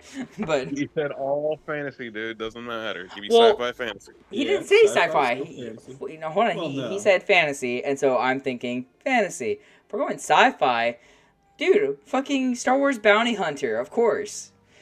Okay, the Mandalorians. Oh, I mean, I'm not Alright, saying well- Mandalorian specifically, but I'm just saying being a bounty hunter in Star Wars would be pretty fucking cool. I would be if we're Dexter, sticking- the male peak. Okay. If we're sticking with strictly fantasy, like magic, swords and shields, dragons, all that jazz, Mhm. I would have to go with probably, off the top of my head, knee jerk, I would have to go, Dragonborn, sorcerer. Okay, it's pretty Because sorcerers, especially in D&D, as we all saw with my sorcerer in Butter's campaign, Which they only us have fucking seen. busted. Yes, but you guys saw He was a bit fucking busted. A little bit, yeah. And it was great. It was great. I had a lot of options. Yeah. Tourmaline. Sorry, Oni, baby. Yes.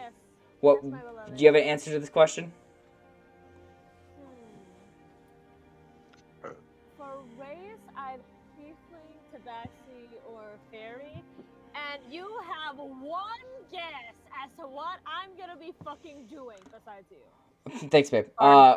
Magical girl or bard. Damn fucking right. Whatever she can make into a magical girl, that's what she's doing.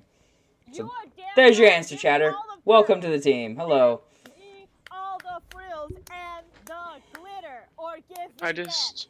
If they're still I just there, we wanna didn't say- even see when that message came in. I know. What? I'm answering to the void of it effectively because I don't know when it was asked, and I stepped away for a bit, and I apologize.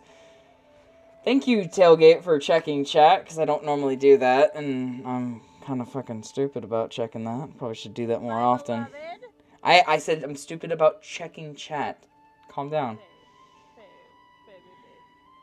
Alexa, flip a coin. Uh-oh, here we go. Uh-oh. fucking god. What are we doing? What are we I just doing? want to say, if we're talking sci-fi real quick though, if we talking sci-fi though, I want to be a really strong dude who screams really loud and their hair color changes. So he's choosing to be a Saiyan. Got it. Well, if we're going that route, I just said wanna it for be the funny. fucking Kryptonian. Just be OP as fuck. Uh, I want to be whatever the fuck Raven's got going on. That demon mix. Real. demon daughter. Got it. Cool. Yeah. Daddy issues. Effectively, she's a tiefling without the tiefling features. Until she transforms. Hmm. It's angry. Who's the smart person? Is he offending y'all? What? No, he just someone in the chat and just chimed in. Yeah, he just chimed in. So, yeah, we're answering his question, and hopefully he's here to watch and listen in. Hello again. Yes, Mark, if you are still there, please give a little wave or something to let us know. Yeah, appreciate it. In the meantime, we will be going back to our actual session here, and I'm sorry if I don't answer more questions. I typically get kind of zoned into like what I do, of like the moment for D&D, so I don't always check chat.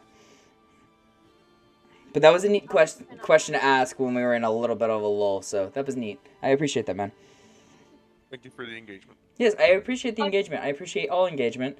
I just won't always be available to answer. Now, when I go into like doing the post game and stuff like that, that's when I typically take chat and or at least try and pay attention to chat while playing a game and chatting with everyone in here about what we did or what's coming up and stuff like that. So anywho, Don't worry, babe. I'll keep an eye on the chat. thank you. And Tailgate doesn't have to all the time. I appreciate it, Tailgate, for doing that as well. Love you, bub. Well, I was just mainly checking the quality of the video to see if we didn't pause or anything to let you know. But then I saw he the comments like, oh shit. Oh shit, a comment? It's out of the blue too, and I really it's new. It's neat. I like having that.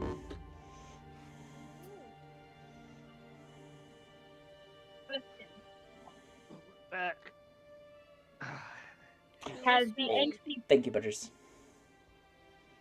What were we saying, Twila? I swear to God, if you're gonna say has the angsty elf boy returned, That's not what I was gonna say. I was gonna say, has the angsty wannabe Batman returned to the table? he's not at the table. He's chilling at a tree nearby.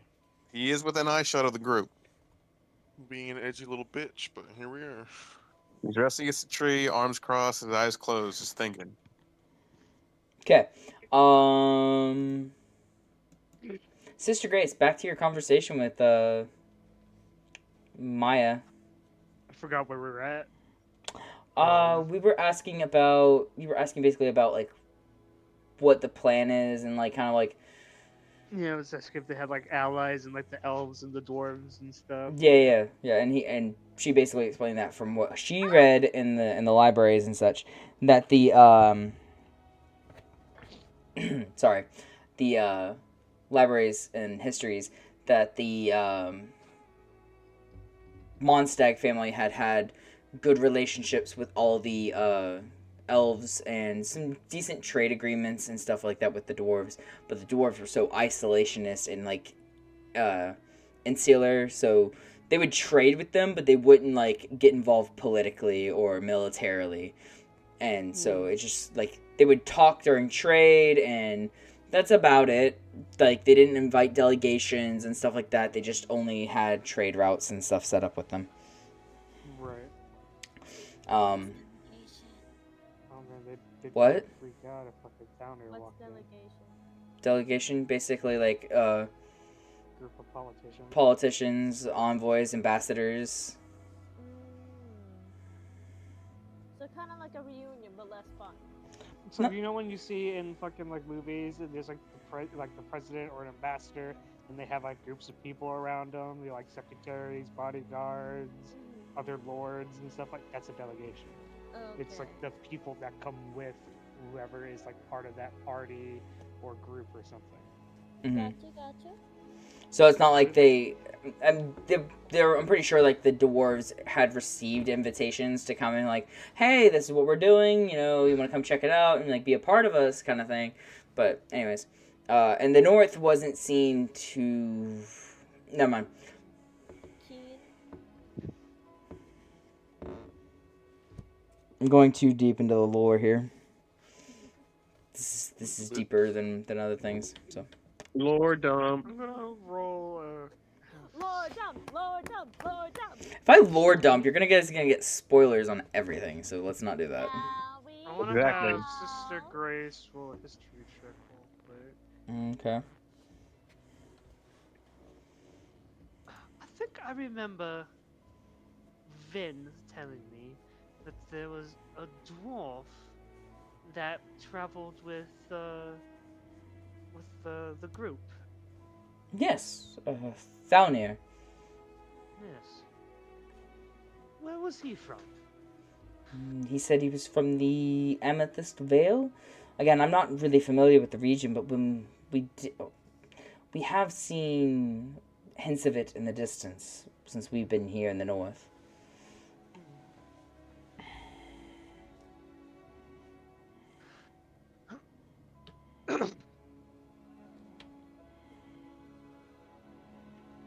Have you tried contacting them for anything? From what we understood of what happened, they had just gone through a bit of a civil war, and it was a very short one. It was mainly just a battle to quickly seize power from the one that had been a sort of dictatorship or ruling over the dwarves for the past 20 years or so. And so thusly we were not able to fully extend anything out there yet. But from what I've heard in talks, that there might have been a dwarven delegation recently, or at least on its way.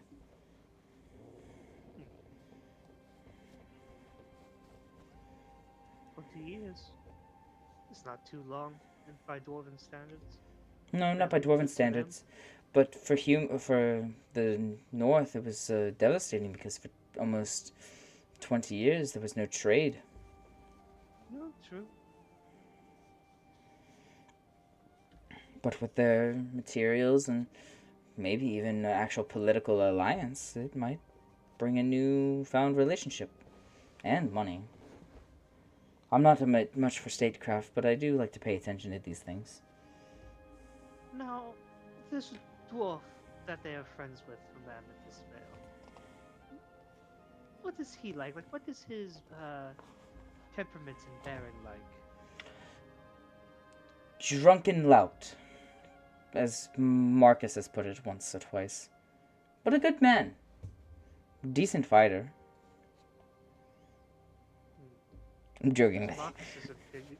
opinion. Yeah. But what is your opinion on him? I never really had many interactions with the man. And from what I could tell, from when he was nearby, he was a decent person. He liked to drink a lot, and it almost seemed like he was drinking to forget something. And we haven't really seen or heard from him since he left. But he has a way about him. He has a certain charisma and a, how to say, blunt opinion of many things.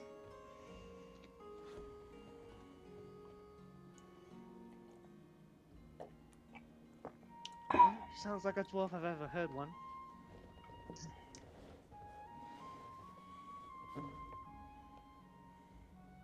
You know.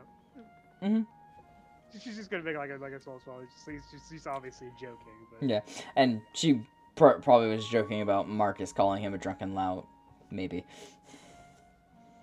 I wouldn't put him past him. I mean, down there wasn't drunk, but like when it came down to it, he get the job done. Yeah, he was like he was a drunken lout most of the time, but when it came down to fights and shit, he was capable and a dependable person. That's effectively what she was trying to get across as the point. Someone Character. Beer if you fucking threw a stool at him. Out of character, I was expecting fucking Grace to be like, "Oh, was Thalny a better fighter than Zog?" I was like, are you really trying to stroke your character's ego right now? But no, simple questions, simple answers. No, like, I thought not Tailgate, I thought Scrumpy here was gonna be like, so how handsome was this Thalnia character? No, I was just trying to get information on him. I understand you're getting information on him. I just thought it was fun. I just thought of a funny interpretation of the situation around this. It was like someone was like, oh, please do butter up my character for me, please. Look, I am trying to do it like I want to hear the opinions of the NPCs about my characters from the view of my other characters. I know. It's funny. I know. I get it. I just thought it was fun. I thought it'd be funny if if someone. Oh god. No, I was gonna say I thought the drunken lout thing was hilarious. I thought you would find it funny too. But no, it's like if there was a more conceited person at the table, they would probably be like, "Oh yes, talk about how great my character is." Yes, I am very great. See, like that.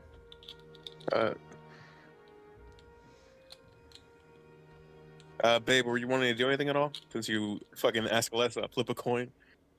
Oh yeah.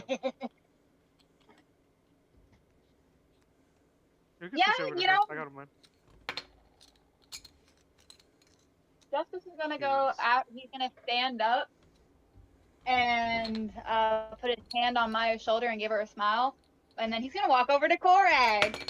Oh, Christ.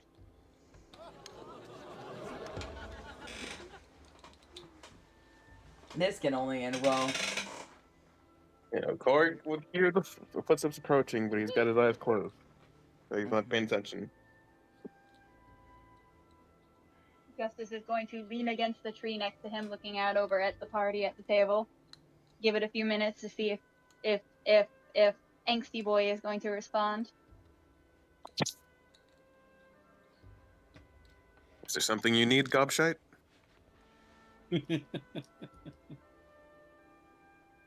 Such a polite and eloquent way to greet people.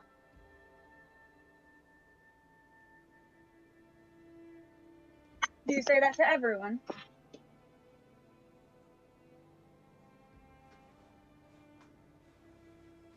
Only for those who seem to be wasting my time.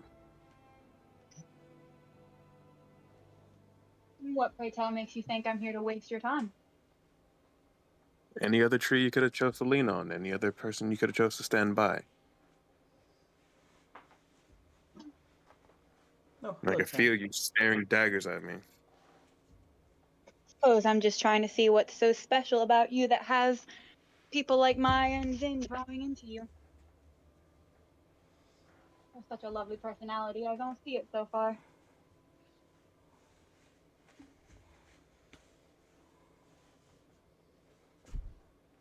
If you're really so curious, you could ask them on it.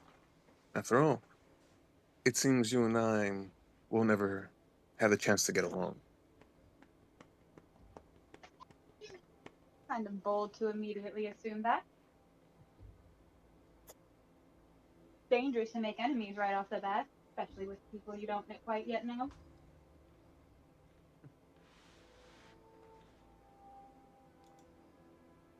There's a difference between choosing to make an enemy and choosing to ignore someone. I don't see you worth Mm. my time.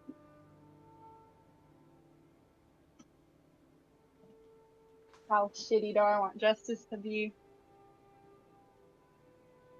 Malfoy level. But it does seem like other members that tend to join your party seem to take your time. You're not a part of this party. If you were, you would be more active on speaking with the others, but you tend to find yourself more comfortable with the elites.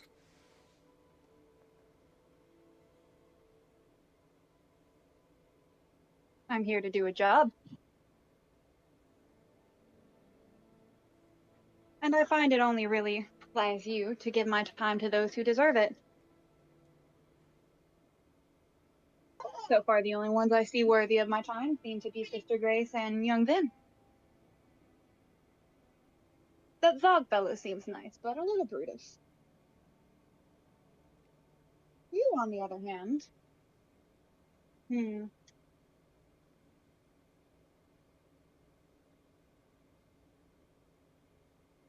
haven't decided yet. So far, it seems to be the latter.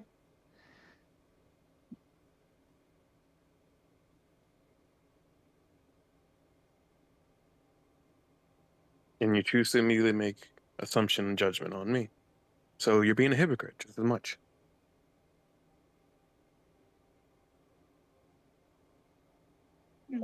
Pardon me speaking bluntly. Out of character, remember, Korg doesn't know that justice knows.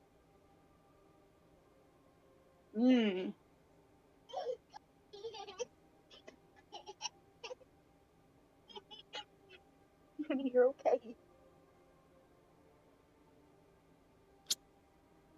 Pardon me, but I think my assumptions right off the bat are pretty good, considering dark, brooding, loner type, cheating on his girlfriend.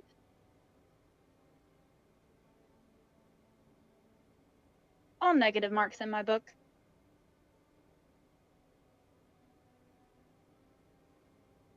Dark and brooding, I'm here sitting by myself because I have a lot going through my mind right now. Because your uncle chose to give me some information that is having my mind in a storm. As for what happened, yes, I made a mistake. And rather than choose to lie and hold that to my chest, I chose to be honest with her.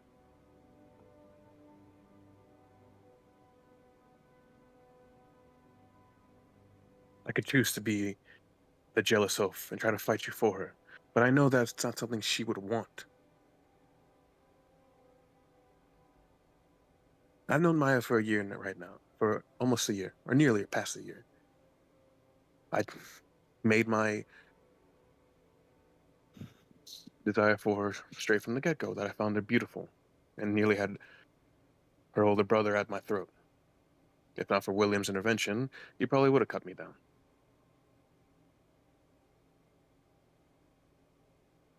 I spoke with her, and I was honest with her at the beginning.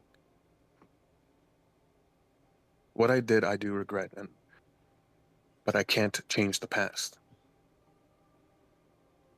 I wait on her to let me know, are we finished, or will we try to fix this? If she wants me gone, I will be gone.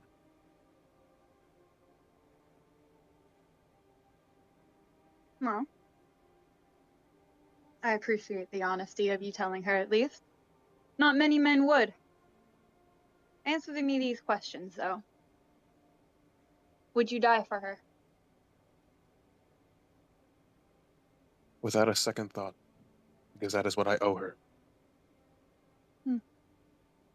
Easy question. Try something harder. Would you live for her?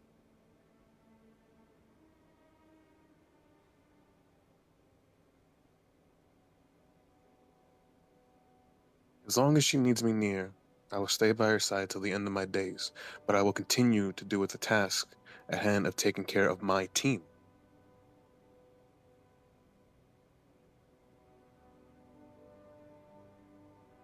Justice is going to look slightly impressed, like raise an eyebrow. Color me intrigued, Korag. Perhaps there is some light in you after all, over underneath all of that dark exterior you put out. Maybe there is something that those two see in you.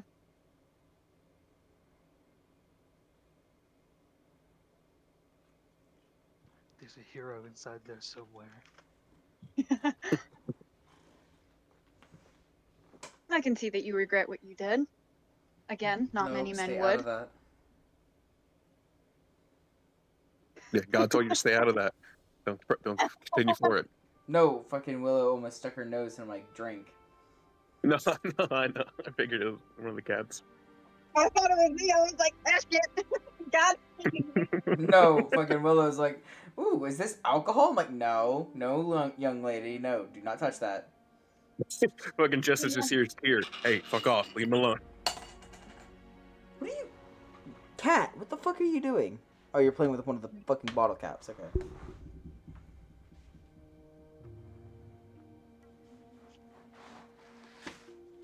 I'll speak bluntly, Korag. I don't trust you. I feel like neither you trust me. But for the time being, we are forced in each other's company to work together, and it seems that we are both eyeing the same lady, although you do have claims on her, I'll admit that. If you do manage to patch things up with Lady Maya, I'll concede. For it would be her wishes. I hope that we can work cordially together. And perhaps I can still, perhaps more of that light within you will brighten up in present company. After all, good deeds can tend to do the heart good. Time will tell on that. Because I know I discussed with Marcus that I would like to talk to him, Maya, William, as well as the others, on sharing something for a future plan that we have. And what the others will react is how they choose to go forward. Although, of course, you, Mr. Grace, and Tourmaline will be excluded in that, because I'm still needing time on see if I should share something so deep.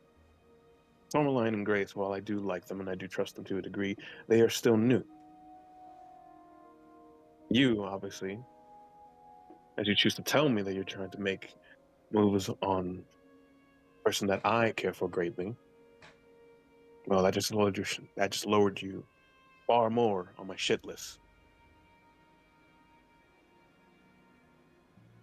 You chose to be honest with me, I'll be honest with you. Maya's a lovely lady.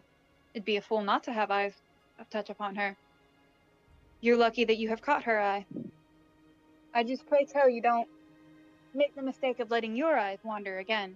I don't think she'd forgive you a second time if it were the case. Nor can I say I'd let it slide as well. I cannot stand men who decide to be unfaithful to their ones they claim they love.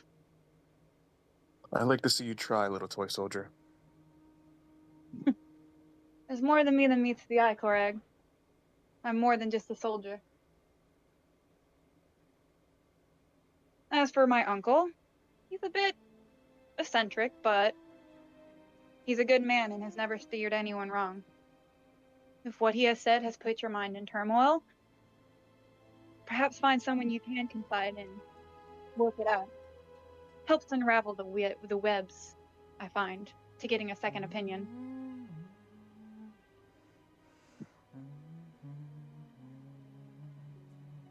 But don't mistake his eccentricities for foolishness. He's a wise man. Odd, but wise.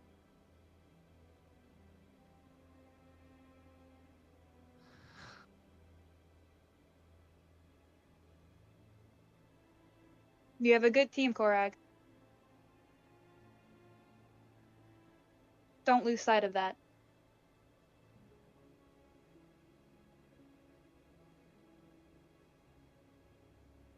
Justice is just going to pat him on the shoulder and then walk away. Or we'll brush his shoulder off to clean off the invisible dirt. You're such a dick. Justice is just trying to be nice. Yep. Korag doesn't like. Condescending. Korag just heard that Justice was trying to make moves on this girl. You really think he's gonna like him? We can share her. Alright, well, see you guys later.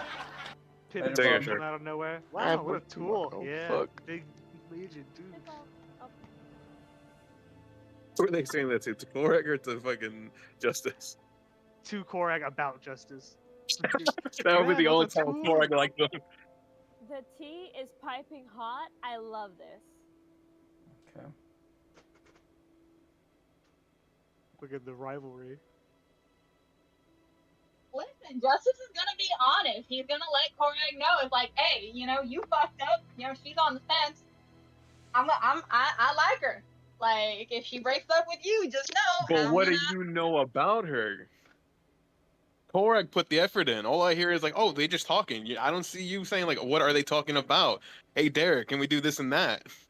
I did put that effort in. Yeah, but that 32 on persuasion helped his case. Just saying. Maybe. You still got a fucking maybe that's clearly leaning towards no. Ladies.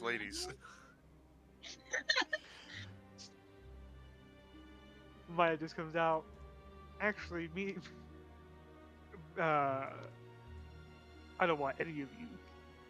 I'm a lesbian. Yeah. I'm going back to the Underdark.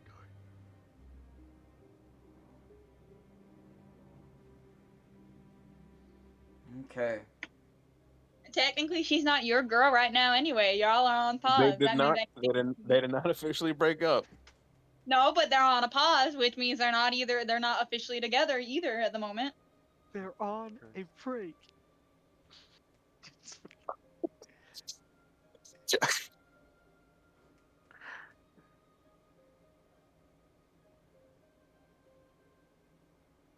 All right. I think that's I'm half tempted to do just a shit roll for just shits and giggles. But, just be like, hey Derek, if I roll an insight check to see if I have Korek walk over to Maya, kiss her right now, and tell her how much he loves her, what would be the possible positive reaction? mm-hmm. Ah, but didn't you say you'd give her time and let her decide? That doesn't sound That's like why giving her he's not time. going to do that.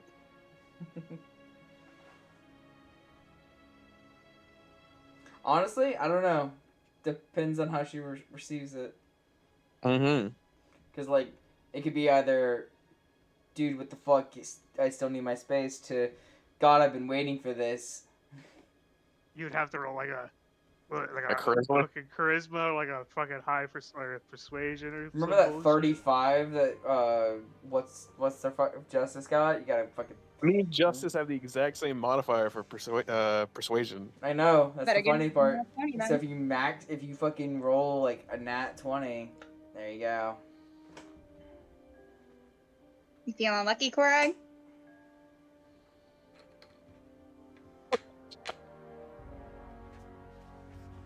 You feeling lucky, punk?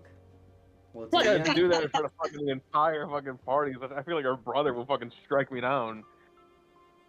Like, what the fuck was that about being patient? Alexa, flip a coin. So I'm seeing it come down to in a second. Alright. Anybody else want to do any other interactions? No, we can continue on. Okay, fine.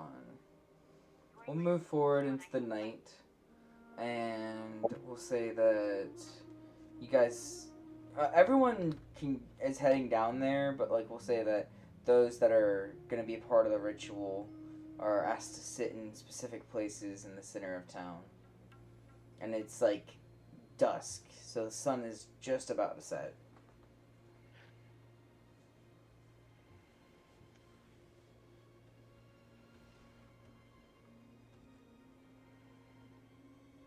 Who's all participating again? I know it's Justice, Korag.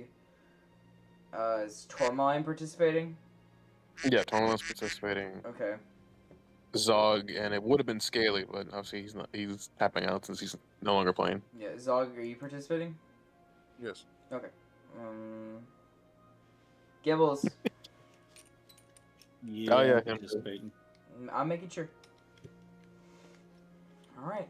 That just means you guys can, if your characters will have this experience in their head, okay? That's why I'm asking. And we'll say Scaly's here too, but we'll just save that for later. We'll let Scaly here's watch my this question. playback later. What's up? Is this going to be individual for everybody, or is this going to be a group thing? Group thing. There will Okay. be certain things individuals will see. Like, Marcus will experience something different from the rest of you. And they'll say, like, maybe Korag will experience something different from everybody else. And everybody else will just experience a general same thing. But there's, like, one share, like, we'll say it's all shared, like, everybody experiences the same thing. But there's only 2 people that get an extra thing into their vision. Okay. I didn't know if it was going to be another cave situation. Oh no, I'm not gonna, dude. If I was gonna do that, I would not have let the role play go on that long.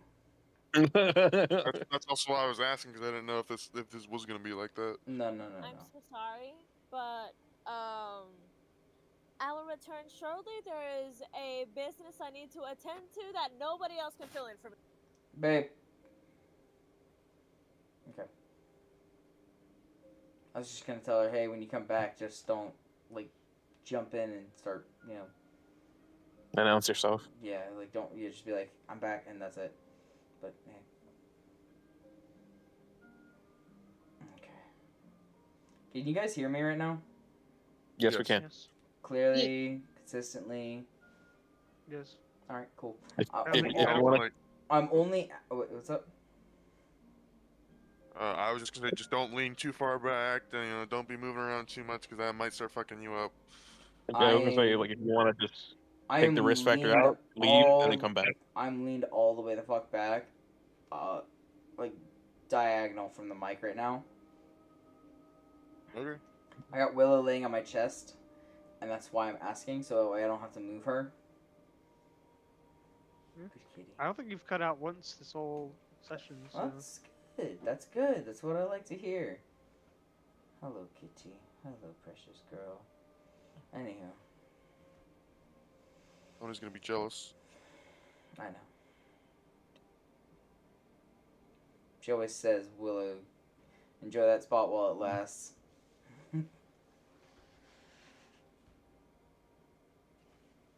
Alright. Move over, there's a new cat in town, bitch. God damn it. I can't wait to see the cat fight between Korag and Justice.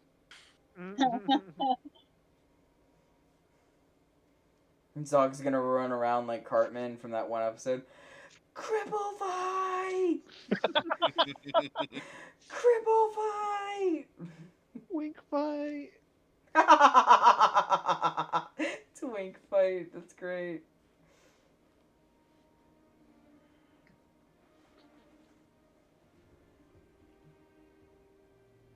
One's just a little buffer than the other.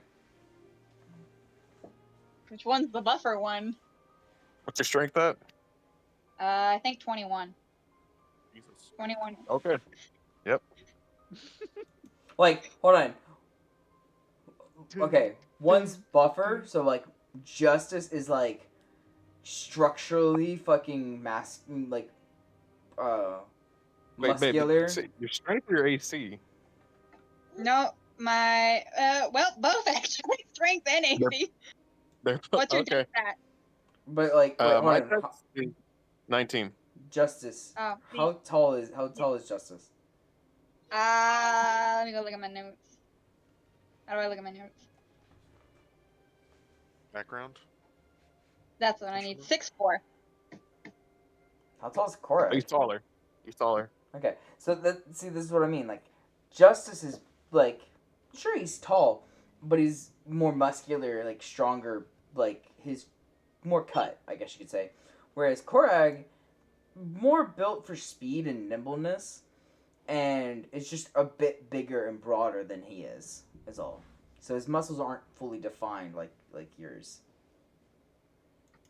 Okay. We'll say that Archon is just gonna go around in the center of town and make this big circle, and he's gonna etch runes into it as he goes.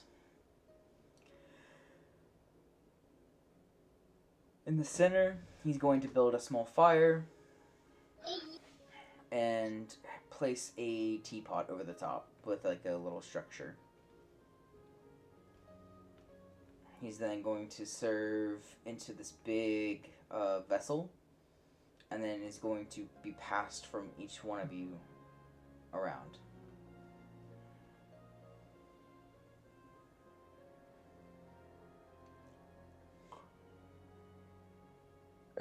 I picture when like the guy comes up to Zog, like don't worry about it. I got Gorf, and Gorf just sticks his tongue down Zog's throat. Jesus Christ, Jesus what Christ. I was just gonna give it to Zog last. Let's just finish off the rest. the fuck?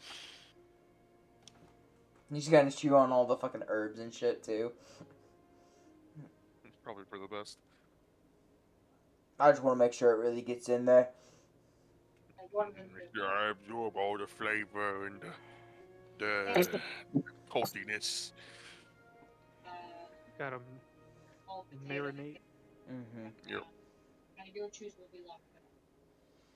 So, anyhow, you guys consume the vessel, the contents of the vessel, and Archon begins to chant and ask you all to stare deep into the flames. Scrumpy, if you would.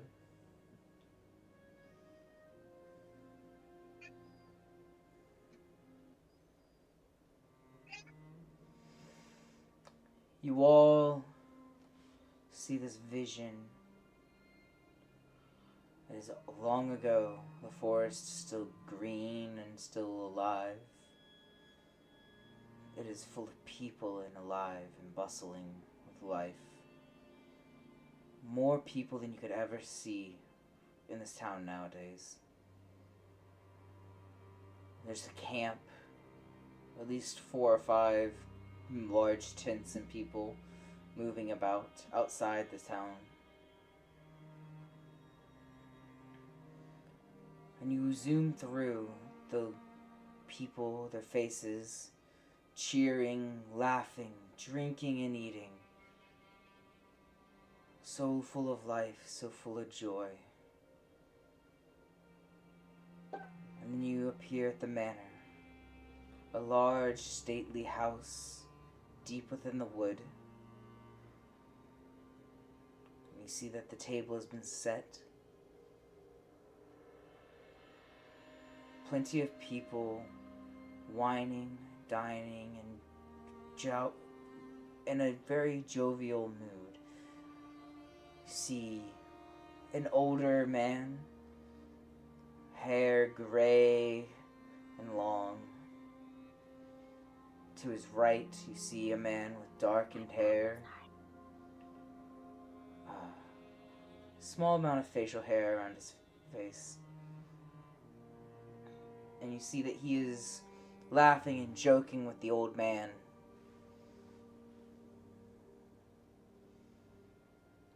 You see another man to the left of the old man. His face grim looking, but still the hint of a smile on his face. Hair, a light auburn, almost brownish color.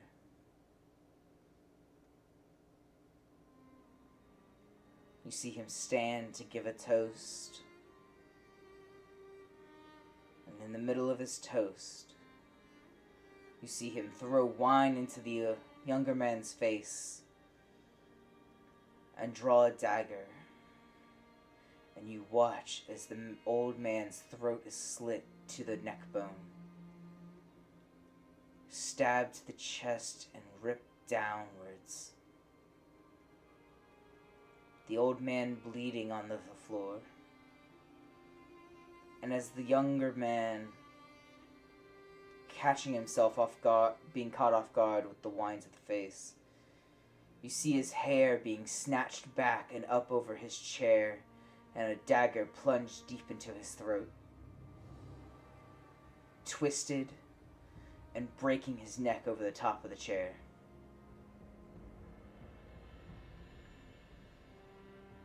You see the rest of the guests of the party start to run and scream, but they are cut down by other guards in the room, bearing white banners, white and red banners. You see a few of the other guards marked with purple and black, trying to fight back but being cut down shortly after.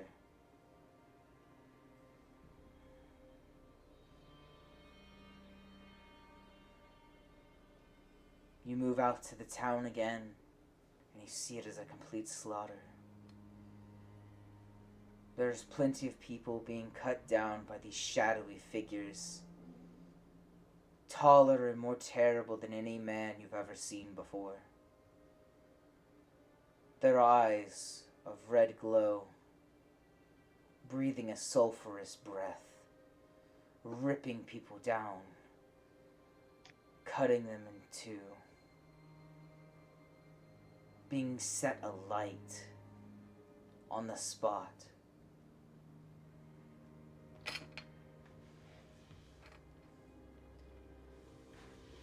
And that is before you hear an earth-rattling roar and the sound of a storm brewing. That's not a storm, that's wings. Deep and heavy wing beats flooding over the sky. And then it strikes almost as quick as lightning, but far more terrible. You see the forest ignite with a brilliant orange flame.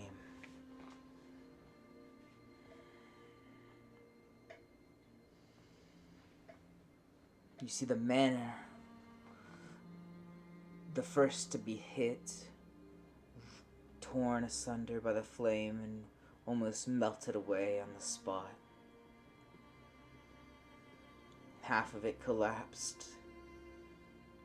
The rest of the forest and town being equally just destroyed as the shadowy figure zooms overhead, igniting everything it sees.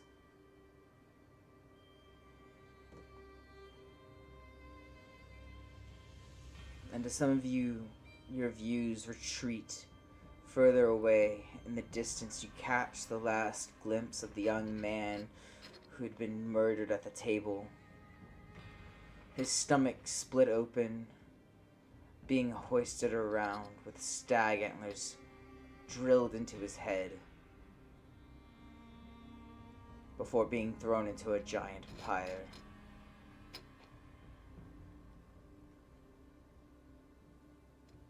And you hear the running and screaming and fearing for their lives, the refugees of the night.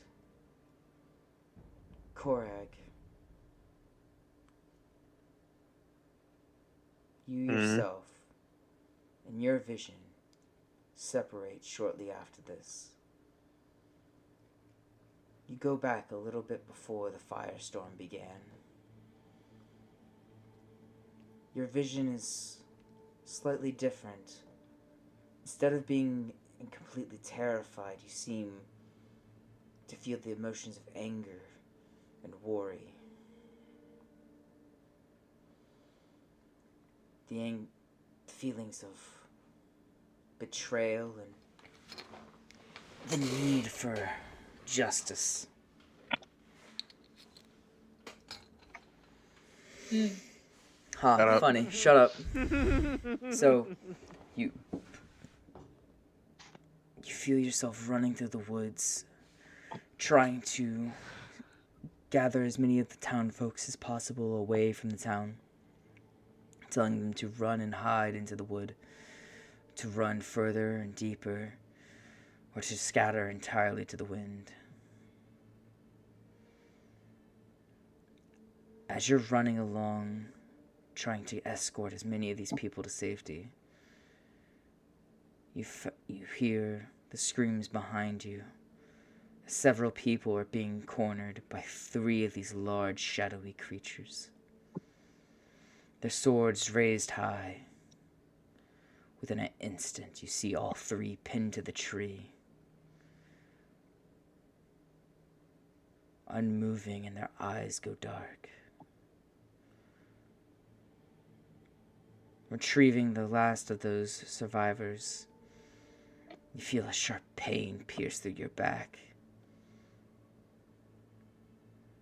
you see that there's a large spear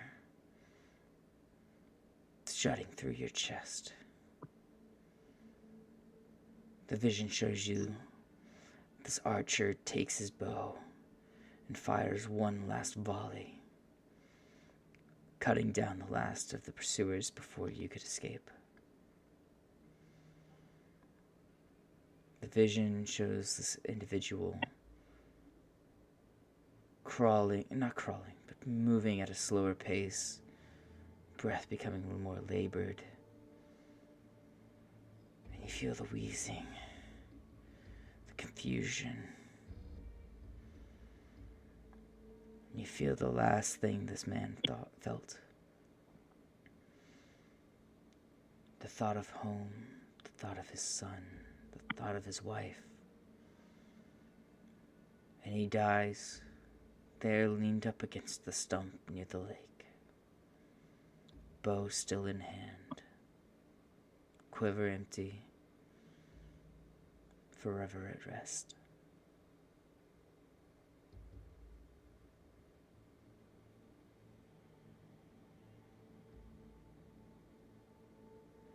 The rest of you, all in this trance, awaken.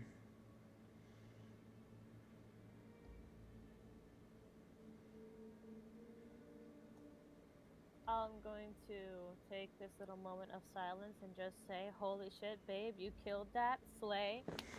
Very good job. Thanks, babe. Continuing. Not a fan wood trick trip again. Oh, imagine if Vin was in on this too. Oh my god. Oh my god.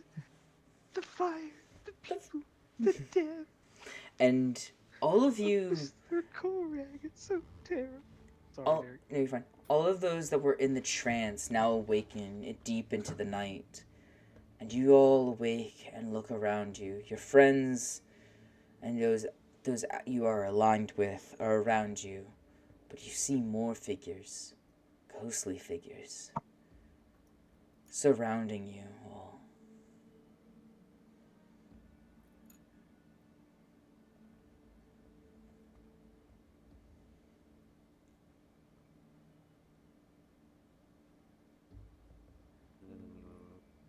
Do we need to be concerned about them? Archon will speak up. I don't. Oh, good. Do I see them or no? No, everybody sees them. I'm just saying that they awake to this. For you, Sister Grace, shortly after the sun went down, maybe like an hour after, you see all these ghostly visages, thank you. And apparitions. Apparitions. They start to appear. They don't do anything, they just linger.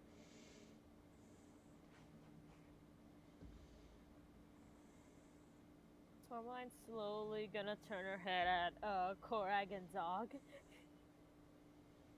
Little wisp of blue energy just kind of dancing around her fingers, like she's barely holding back from casting something. Do you see them as well? Yes. I was just making sure this just wasn't like a result of their hallucination. Because like the last time you guys were here, they appeared too at night.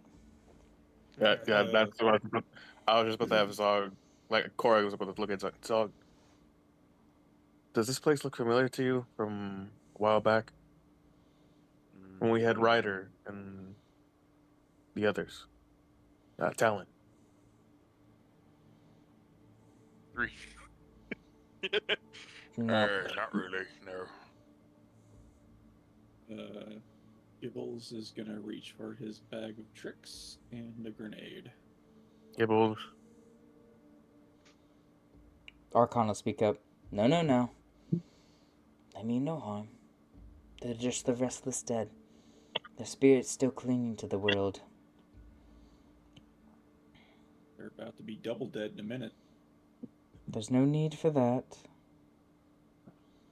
It's fucking creepy. I thought. If they do nothing, then look. God?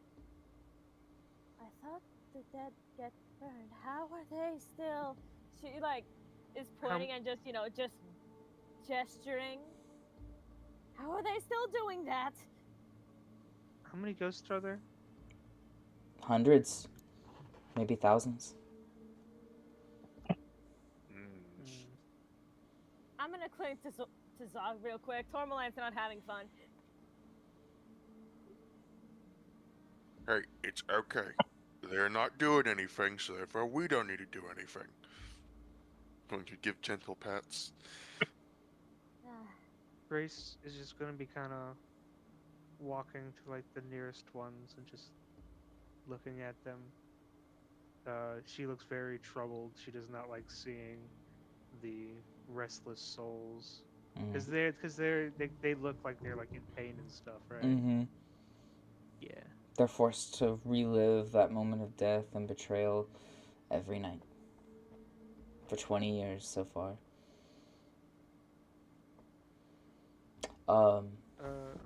Grace will just go ahead and start saying prayers to the ones that are like nearby. Mm-hmm. You know, she's basically just like blessing them, basically. Mm-hmm. Doing what she knows. So.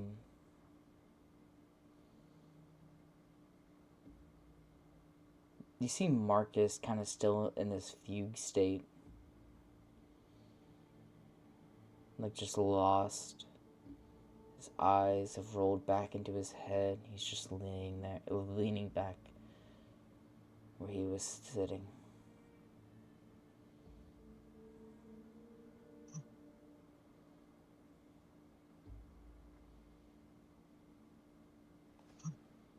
Archon, is he alright? I think so. The poor boy is experiencing what his father went through.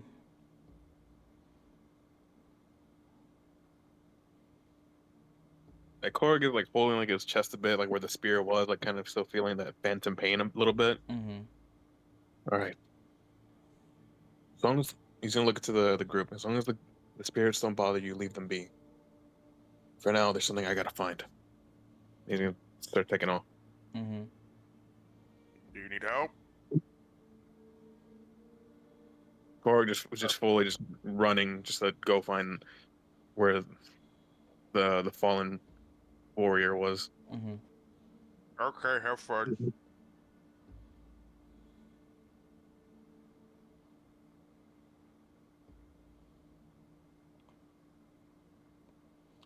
Go ahead and give me a investigation check. We'll just go with that. Okay. 30-20. Nice. You know what? I'll even give you a little bit of a history with this too. You run over to this spot where you see 3 arrows nailed into a tree, and you see like the breastplate still hanging there, but the rest of the armor has fallen to the ground. But there is like a missing helmet or something. Then you remember that time that you were here last, Scaly had like disturbed some figures that were nailed to the trees and took one of the armor pieces with him.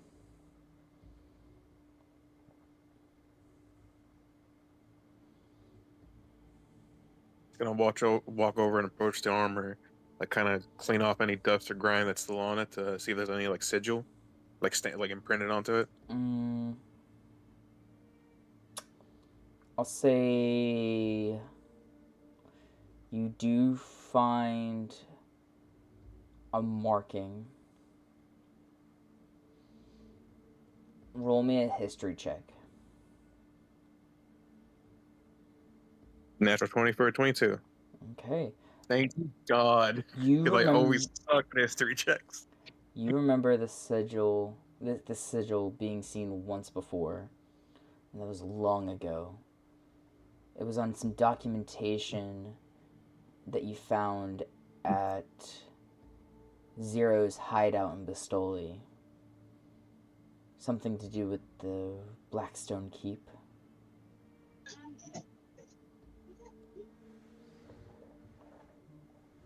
If I recall, I gave those paperwork to like William and Victor Yep. because they were the ones in charge at the time. Yep. And as you've had a recent conversation with Marcus and William, you know that Marcus has them currently in his possession. Not with him right now, but like Yeah. in his office. Yeah. Mm-hmm. You find like oh god. So like on some pieces of armor, like on the shoulder, there would be like this large metal like not spike, but like a large roundel or something like that, and that would typically have like a sigil or like some sort of stamp there. That's where it's located at.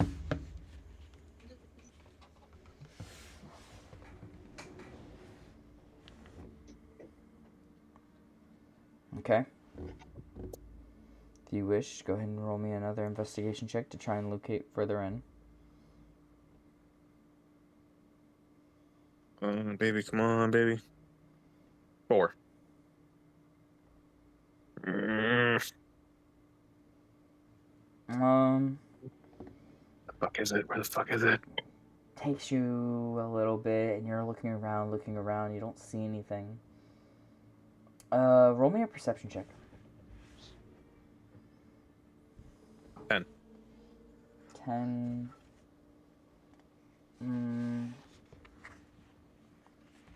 You have dark vision, yeah? Yes, I do have dark vision.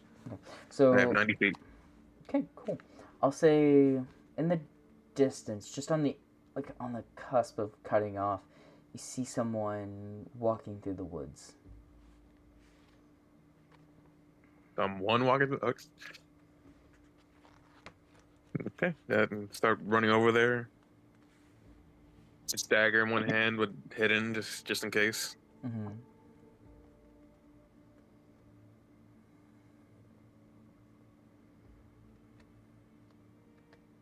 Can I do like another perception check to try to get a better view of him as my eyes are focusing in on him now? Roll another perception check. 15. Okay, a little better. From the back, you can see it's the Lord Regent.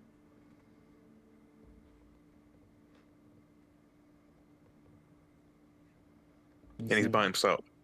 Yes, he's by himself, and he is moving with some sort of purpose deeper into the wood.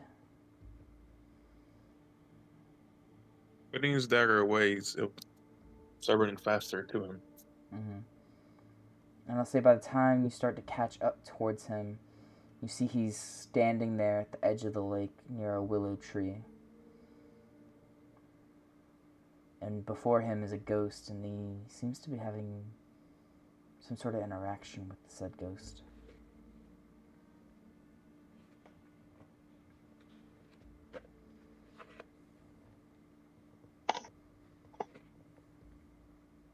I'll try to move I'm gonna roll a stealth check to move closer to them. Because 17. 17 on that? Okay.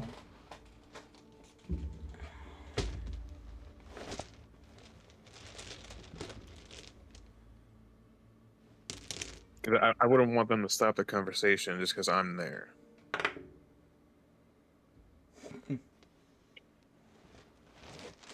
Do they stop?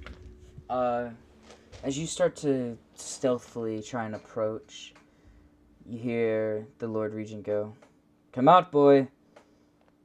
No use in hiding."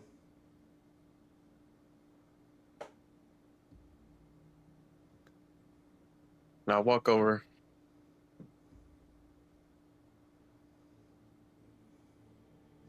As you walk take it you over... knew- Oh, good.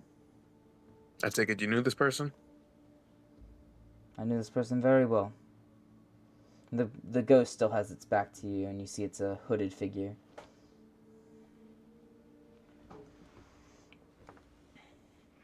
He was a great friend. He was the Ranger General of House Mondstag.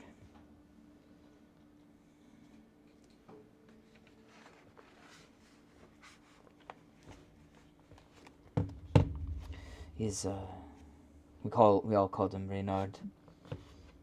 There's something from our old tongue. Fox-like is what he was.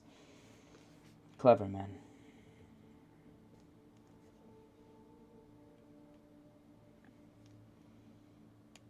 Fox, eh? Mm-hmm. His real name is... Hold on. Keelan Ashcrown. Because that's how we knew him.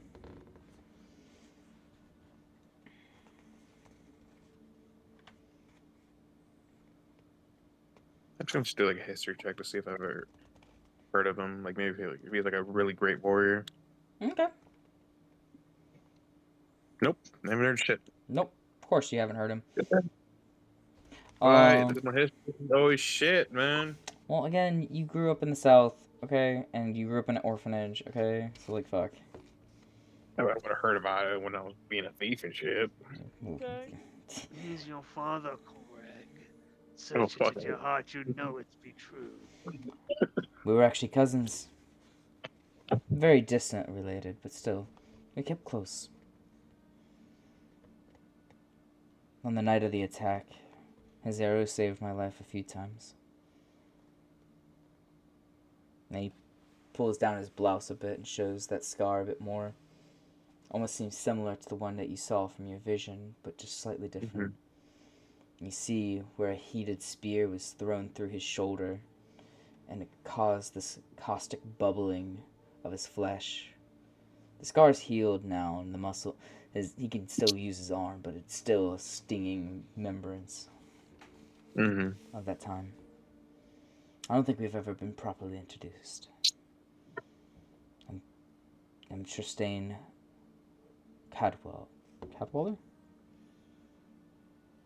Yeah, Cadwaller. Sorry. I forgot how to pronounce his last name. Gotcha. Tristan Cadwaller. Correct. Correct. Did your parents name you, or is that your mother herself? I named myself when I joined up with my guild after my home was destroyed. Oh. Before that, the name I went by was Liambo.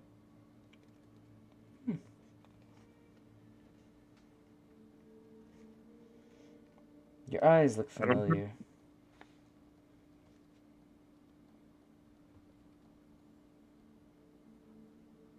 What makes you say that? That remind me of my cousin.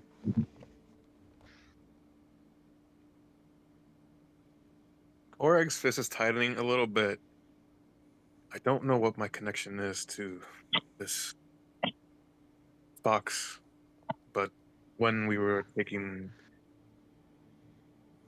the alchemical ingredients to align with the ritual, it seemed my vision began to taper off, and I was experiencing what he went through in his last moments. When he was struck by the spear, when he took down one last foe, before wandering over here.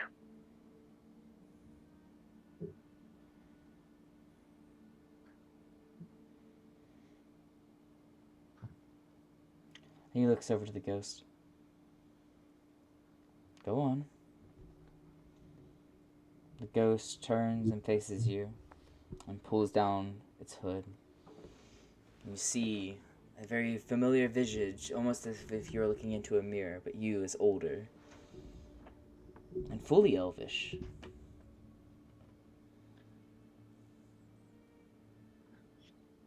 Hello, son.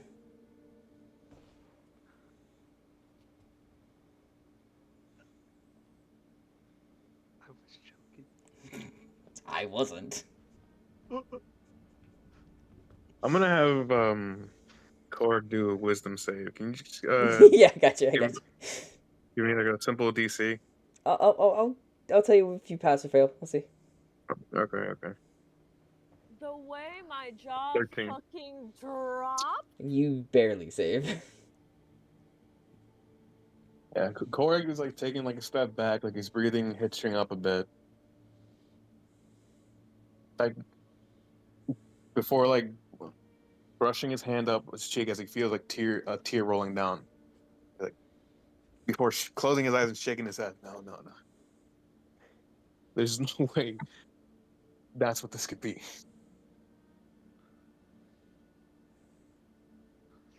Sorry I never made it home to you and your mother. My mother. I didn't even grow up with a mother.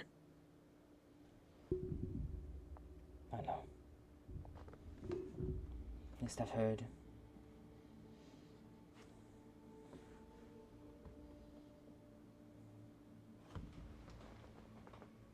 Cat, stop. Quit being a butthead. Sorry, continue. Yeah, like swallowing hard, Corey's gonna look up at the spiritual aspect of his father and begin to walk up closer. So, you were a warrior for the Mondstadt family, eh? Mm-hmm. And now here I am, fighting alongside the heir to the family. Fate has a funny way of working itself out.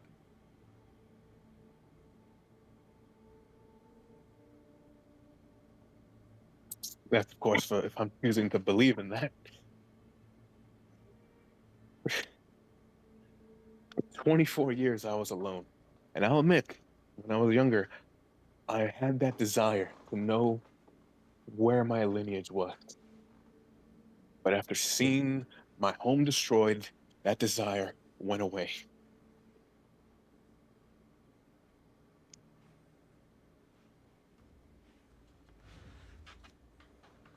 Like, the two would definitely see like Korg is shaking right now. He's trying to keep it in. Mm-hmm. Like he wants to believe it, but he's also fighting against it. Mm-hmm.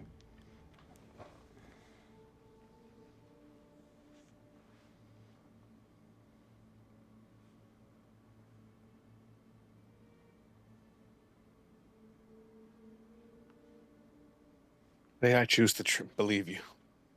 Mm-hmm. What was the name you gave me?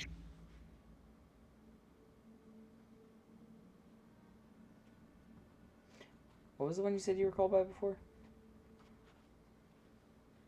What? I don't remember what you said. The name you went by originally. I can't remember. I'm sorry. Liambo. Limbo.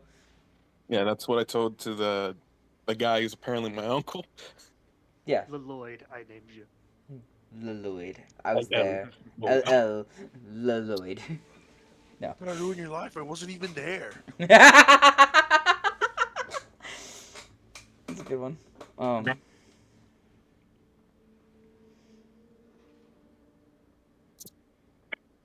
be honest, I wasn't really there for the whole naming process. I got caught up over here. Your mother and me wrote letters a few times. Back and forth, we went about the name. She said we would finally decide on one when I got back. When I finally had some leave away from here.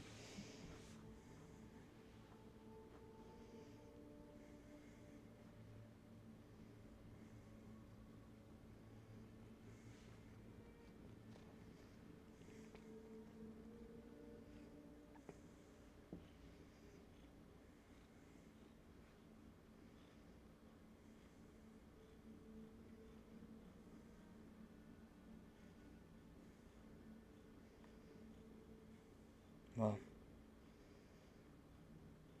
you're here for something, aren't you? The wizard that casted the ritual, before that, he gave me a letter to identify a vision of a bow. Archon Your still up bow. to his old tricks.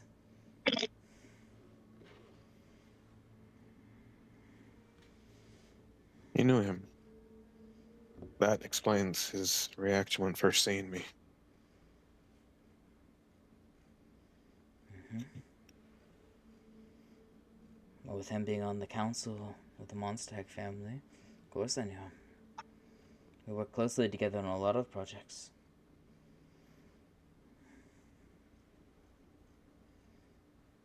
Best ways to defend the village and town.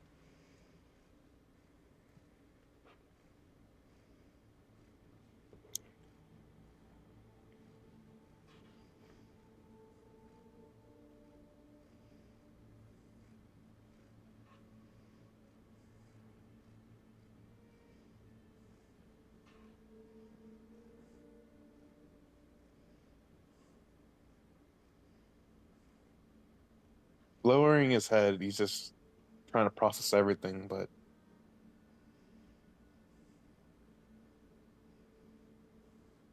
despite how much he wants to fucking hate it, he could feel what he's saying. Like he could feel the love that he regrets for not being able to be there for him.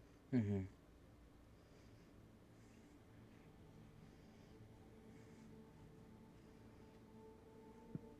Like Korag has wanted this moment for years, but he was hoping for that one side that was still clinging on for them to be alive.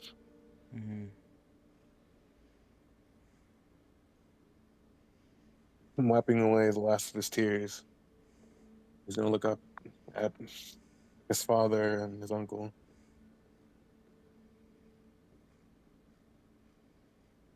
And I guess it's what on to me to avenge you, avenge this town with Marcus, so everyone could be at rest. If you so choose. And this will help you on that path for sure. I just want what's best for you, my son.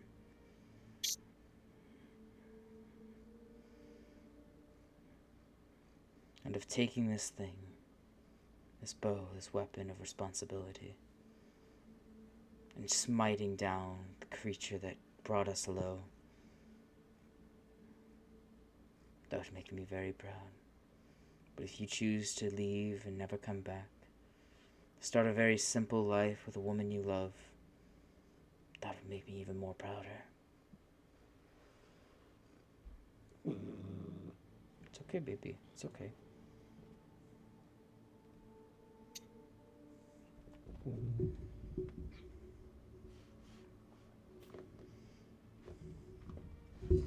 Oreg will approach the two to look at his father's like resting place. Like, I'm guessing just seeing like a skeleton with his armor and the bow like tightly in its hand. Mm-hmm.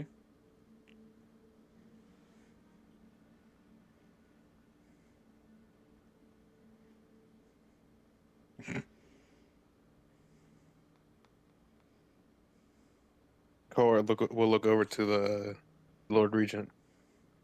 Any chance you got a shovel?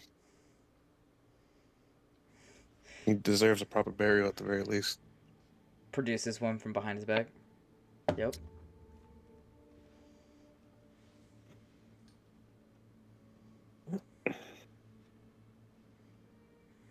He'll nod at that before taking a knee and slowly and carefully undoing the skeletal fingers and lift up the bow. Okay. And it's a corpse, and it's along the lines of like what a Draugr would look like, kind of like the skin's taut against the bone, and the tendons are still there, but it's not like full bone yet, you know. Mm-hmm. There's no like gases or nothing because it's been like 20 years. Yeah. My son, delete my tome history. Ha. Oh my god. Oh yeah, just in case. Y'all are fucking slaying this. I'm just keeping quiet because I am having audible reactions and I don't want to interrupt. It's okay, babe. Yeah, Cora would admire the bow, like looking at the craftsmanship that it had, and how well it's taken care of despite just sitting here for 20 years. Mm-hmm. So they definitely have to make sure everything's all right before using it. Mm-hmm. Before putting it onto his back, looking to his uncle and gesturing for him to give him the shovel so he can start digging. Okay.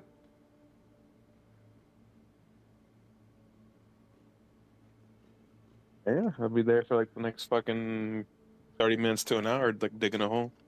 Don't forget the quiver.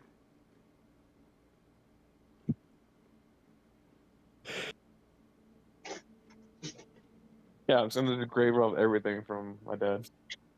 He's like, take it if you need it, son. Well, if it's a matching set, you Yeah. know. I know. But yeah, that is a good idea. I'll pick the quiver too. Take everything. Just take it all. Yeah. He doesn't need it. He's dead. Because Derek did make a point in describing both of them laying there, so. I probably will just check the body, see if he's got like a necklace or a ring, just to be like just something to Korag could look back on. You see, he has a locket and a ring. I will try to take both. Okay. Don't pawn it off. No, these things are Don't actually sell really me important. for skooma. Yeah, Korag will admire the ring before putting it away. He'll put the locket on and he'll like hold it close to his chest Mm-hmm. before laying his father down. Okay. She did. I look over at his uncle. You think it'd be a bad idea to cremate him in the chance of a necromancer could touch him? I would be opposed to it, but I don't think it'd be necessary. Entirely up to you, though, and what he thinks. I look over at the spirit of his father.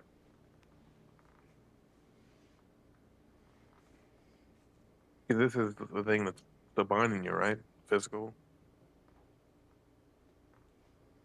Wouldn't be any pain I'm not used to.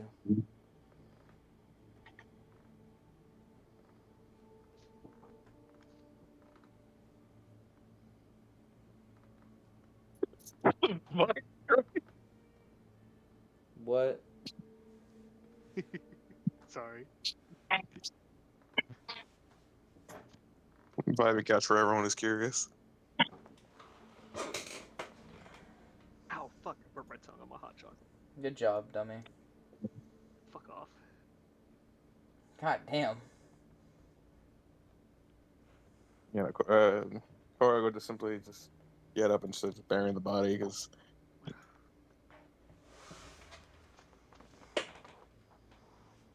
Mm-hmm.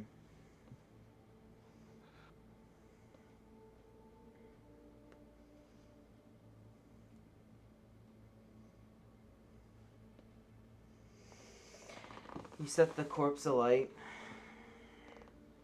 and you watch it smolder down into ash. Do you proceed to bury the remains as well? yeah, once it's like fully gone, I'll properly bury it completely to the top. You see the spirit still linger. Thank you, son. I appreciate it. I'll rest for a while before I return, maybe. You see him just kind of sit down next to the tree and fade away.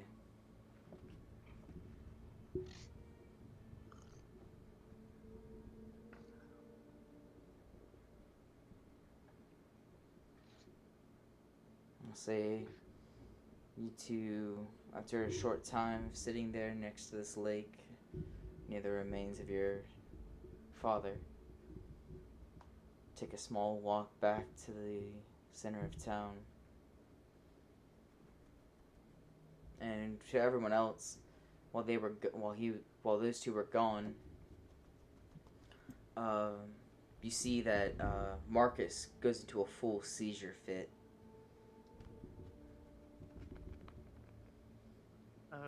Sure. Grace will right away go over to him and kind of hold him down so he doesn't hurt himself. Mm-hmm.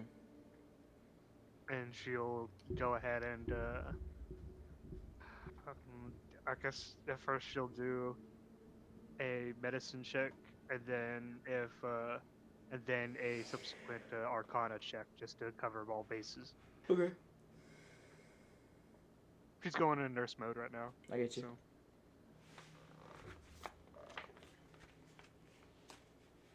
So. Uh, 19 medicine check. Okay. Nice. 19 medicine check. You are certain this is like some sort of seizure, and like it's not. It might just be like a physical response to what's been happening, or like what his mind's been going through. Okay.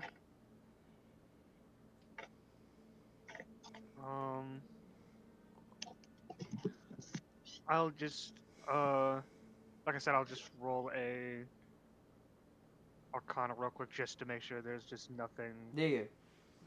magical fucky wucky going on. Mm-hmm. 12. No magical nature having to do with Okay. this at all.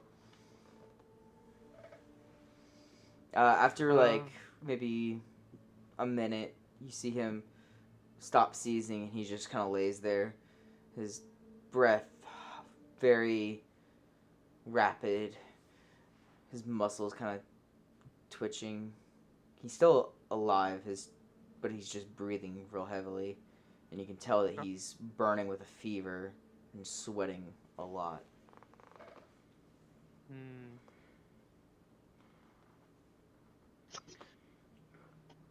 Well, obviously this took a very harsh toll on him. Let's get him out of the open, and put him somewhere where he can recover. Okay. Is there anything that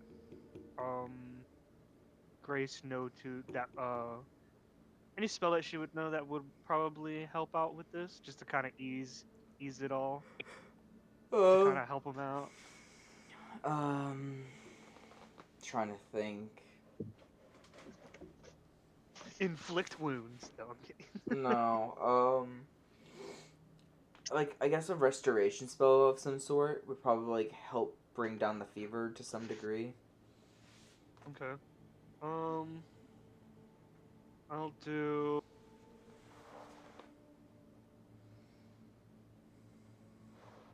have lesser restoration.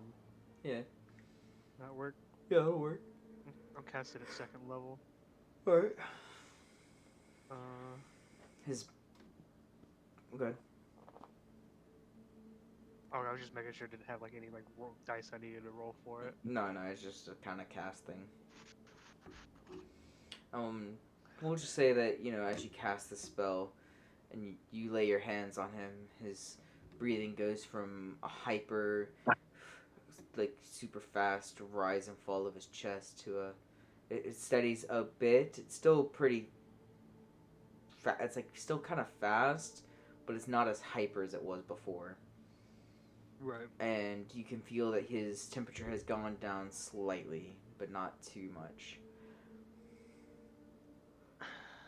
She looks around. Zog, can you carry him? If they let me. Yeah. I will very gently pick up Marcus. Mm-hmm. I was just about to have Grace go. It's a medical emergency. I rank everybody in this instance. Yes, you did, buddy. Doc's orders. Out of my hands. Yeah, don't shoot Doc. Doc outranks everyone when someone's hurt.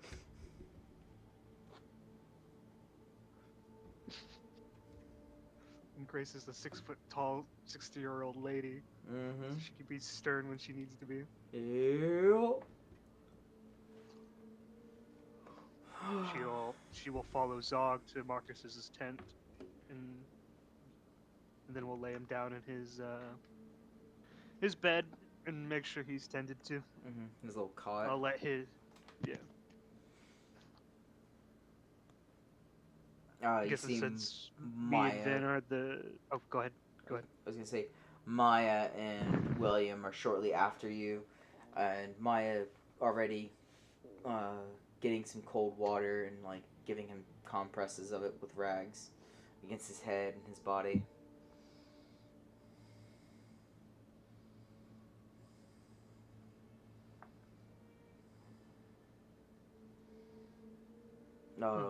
and I'll say, probably as you guys are walking away with him, Korag, you come back and you see that they're marching away with Marcus within Zog's arms.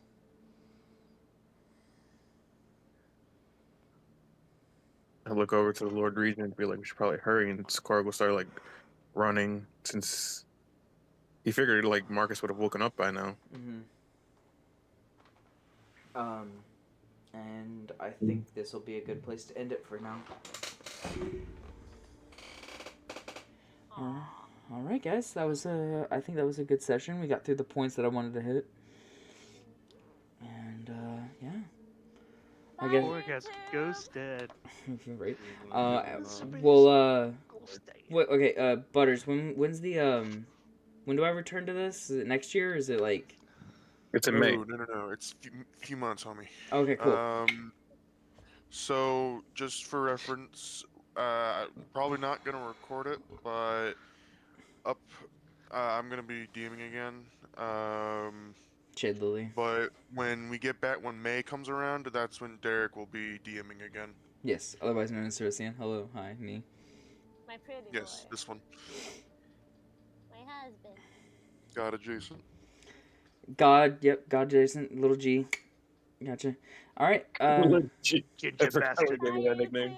Otherwise known as the Bastard. Yeah. GB, the ginger bastard. Yeah. All right, and I think that's where we'll end it. Session. Yeah. Bye-bye.